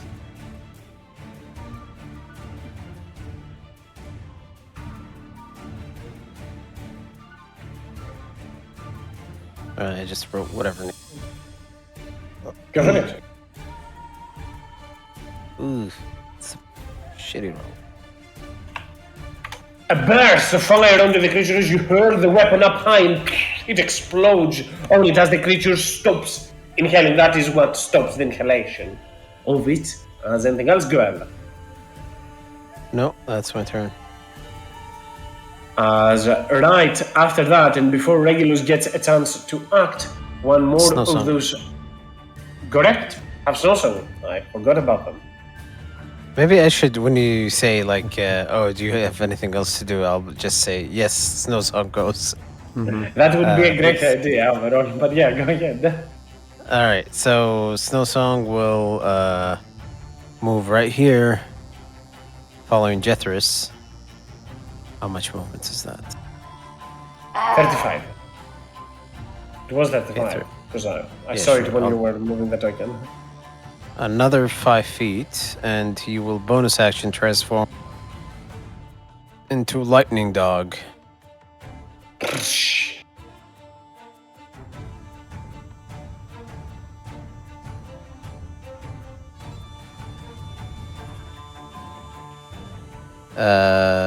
Rolling. It's my 5d10. proficiency, right? Yes, proficiency times your normal.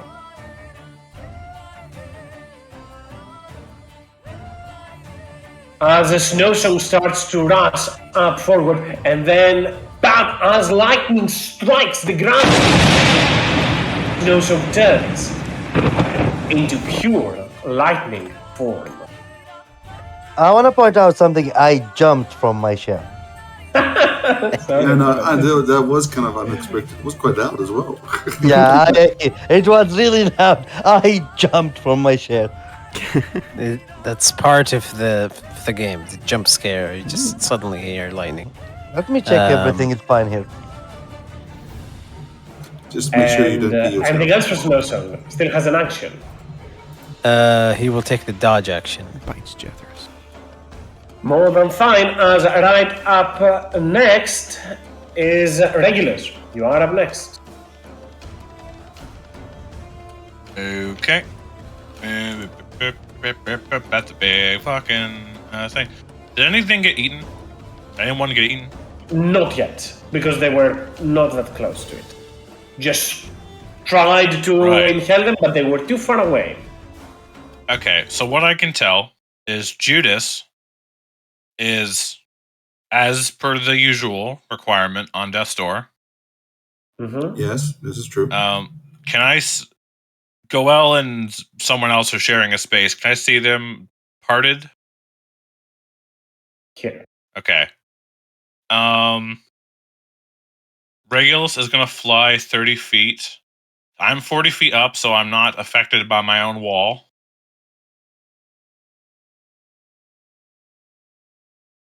And I will look down towards Jethros and Judas.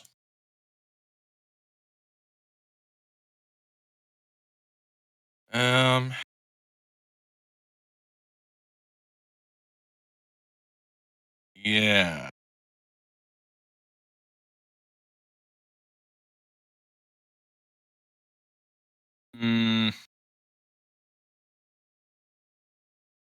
Are these the enemies above coming towards us, like these ones? Which one? Sorry. The ones at the very top. At the bridge? Yes. No. You do not see them moving yet, but you do see them kind of just idling, moving left and right, left and right. Okay. Well, knowing that shit's going to go down and potentially Judas might need to use his hit dice to make some attacks. Not that I know, but I know he usually does damage to himself, so you use that sword better.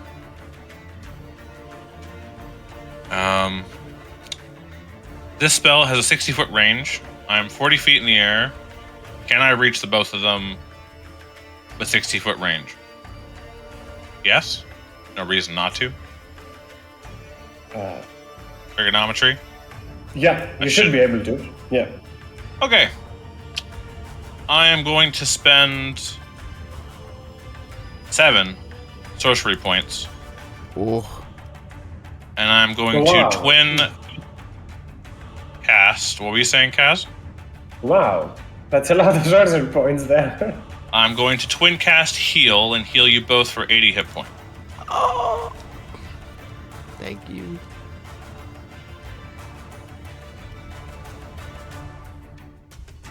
So, Judas, you heal 80. Jethros, you heal 80. So you're now reaching your max healing and max damage record in a single day. That's a flex right there.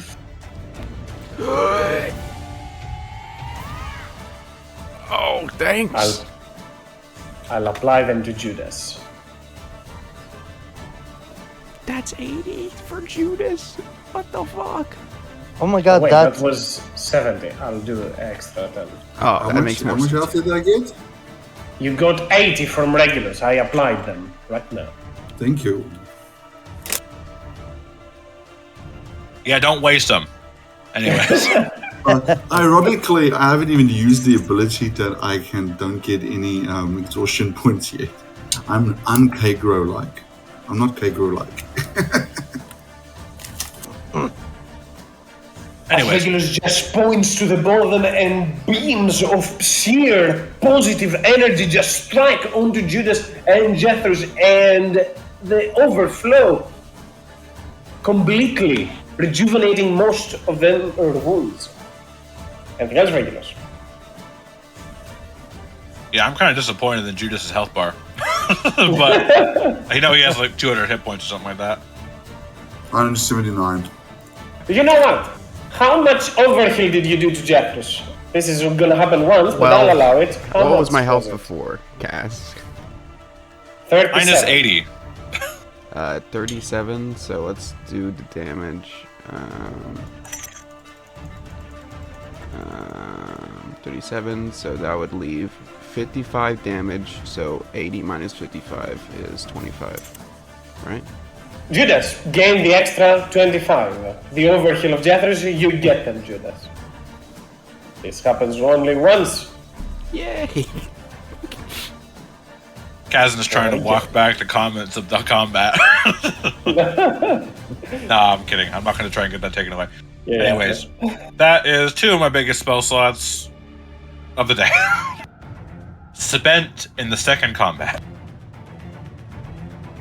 And the day has. Well, it's been very good uses, if you ask me. As Anyways, kill shit, please. You are up next. Slicker Okay, the Third just moves to the side to avoid all of this. This Behind, guy over here. on his ass. Yes, prone. Okay, seeing another target, I'll start going salad on him. So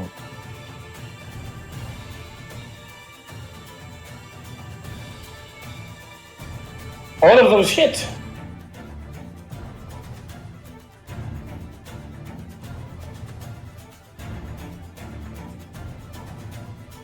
You will actually need all 4 hits to bring them down, but you don't have much else to spend your action to, as indeed that creature will also go down.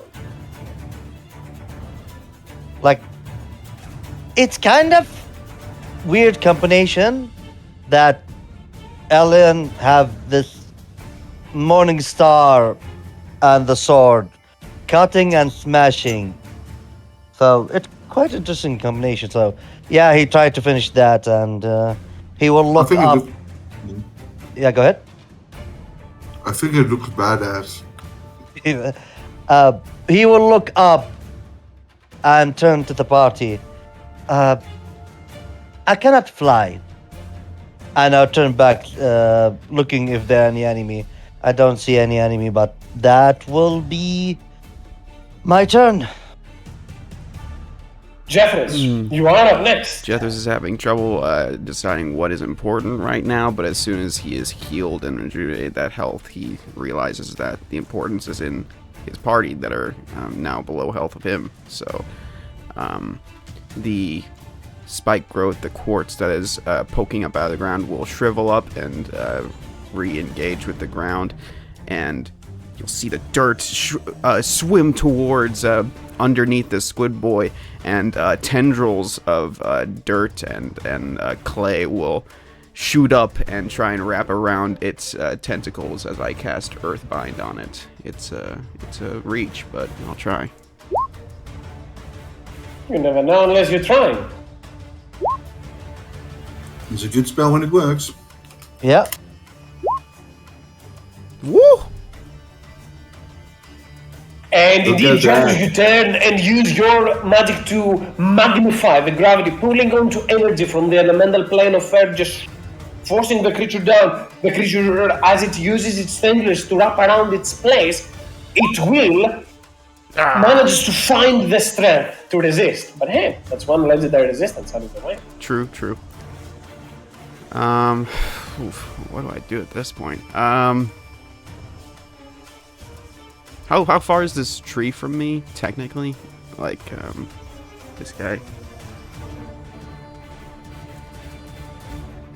How like, is this like legitimately how far he is? 15 feet? 15 feet, they are about 18 to 20 feet in height, so you have a little bit less for range for them. It's not like Of course. all the 35 from altitude, but yeah. I will use my bonus action and who needs some encouragement right now? I'll give encouragement to Judas. I'll say, come on, Judas. You gotta get rid of all that juice Rage just gave you. Come, just hit him, man. And I'll give Judas a bardic inspiration, and I don't know how far I should get. I'll lower myself to where I am like cresting the top of the tree, basically, but I'll stay in place, like just going down, basically. So like 20, 25 feet is where I am right now, and that'll be my turn. As the drow will turn and look towards Judas, stand up as she will thank him, and she will look towards Gwen. She's not gonna risk asking him to cast a spell, and she will just take the dash action to move further away from this.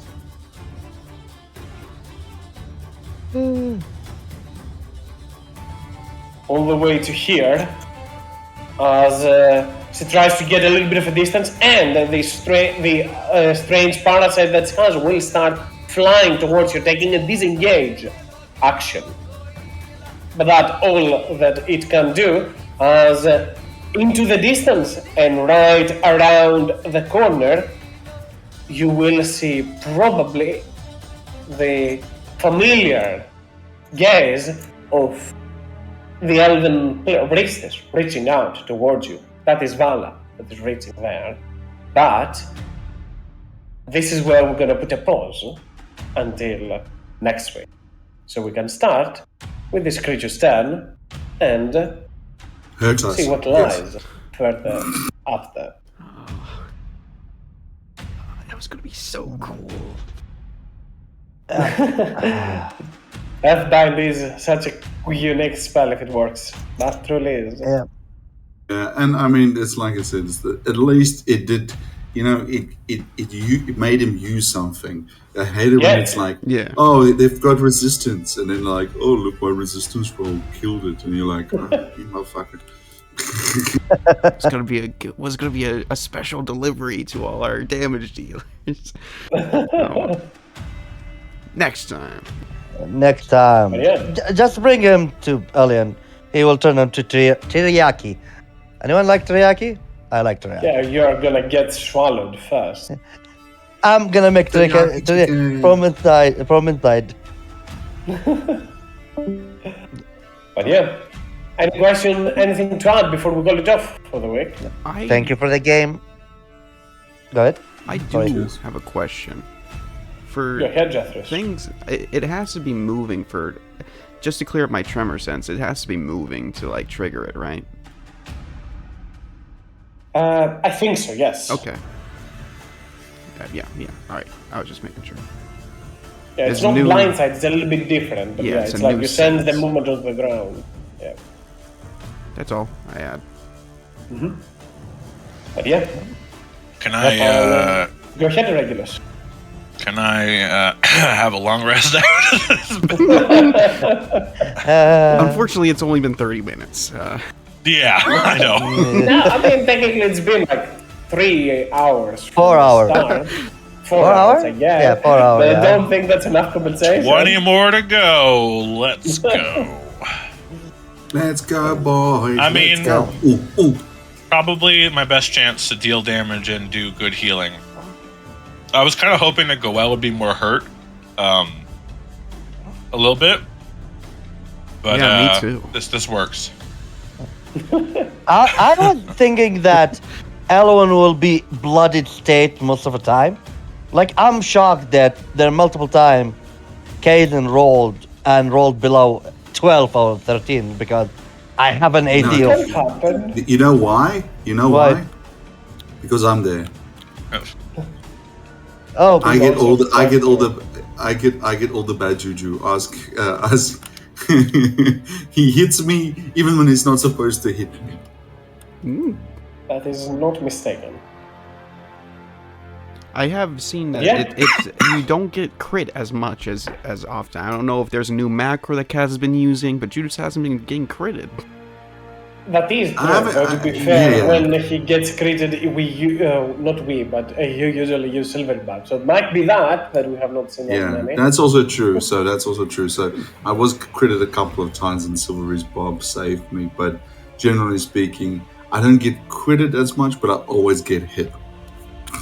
Oh yeah, it wouldn't be Judas if he wouldn't get hit. Some True. traditions got a stick, right? Exactly.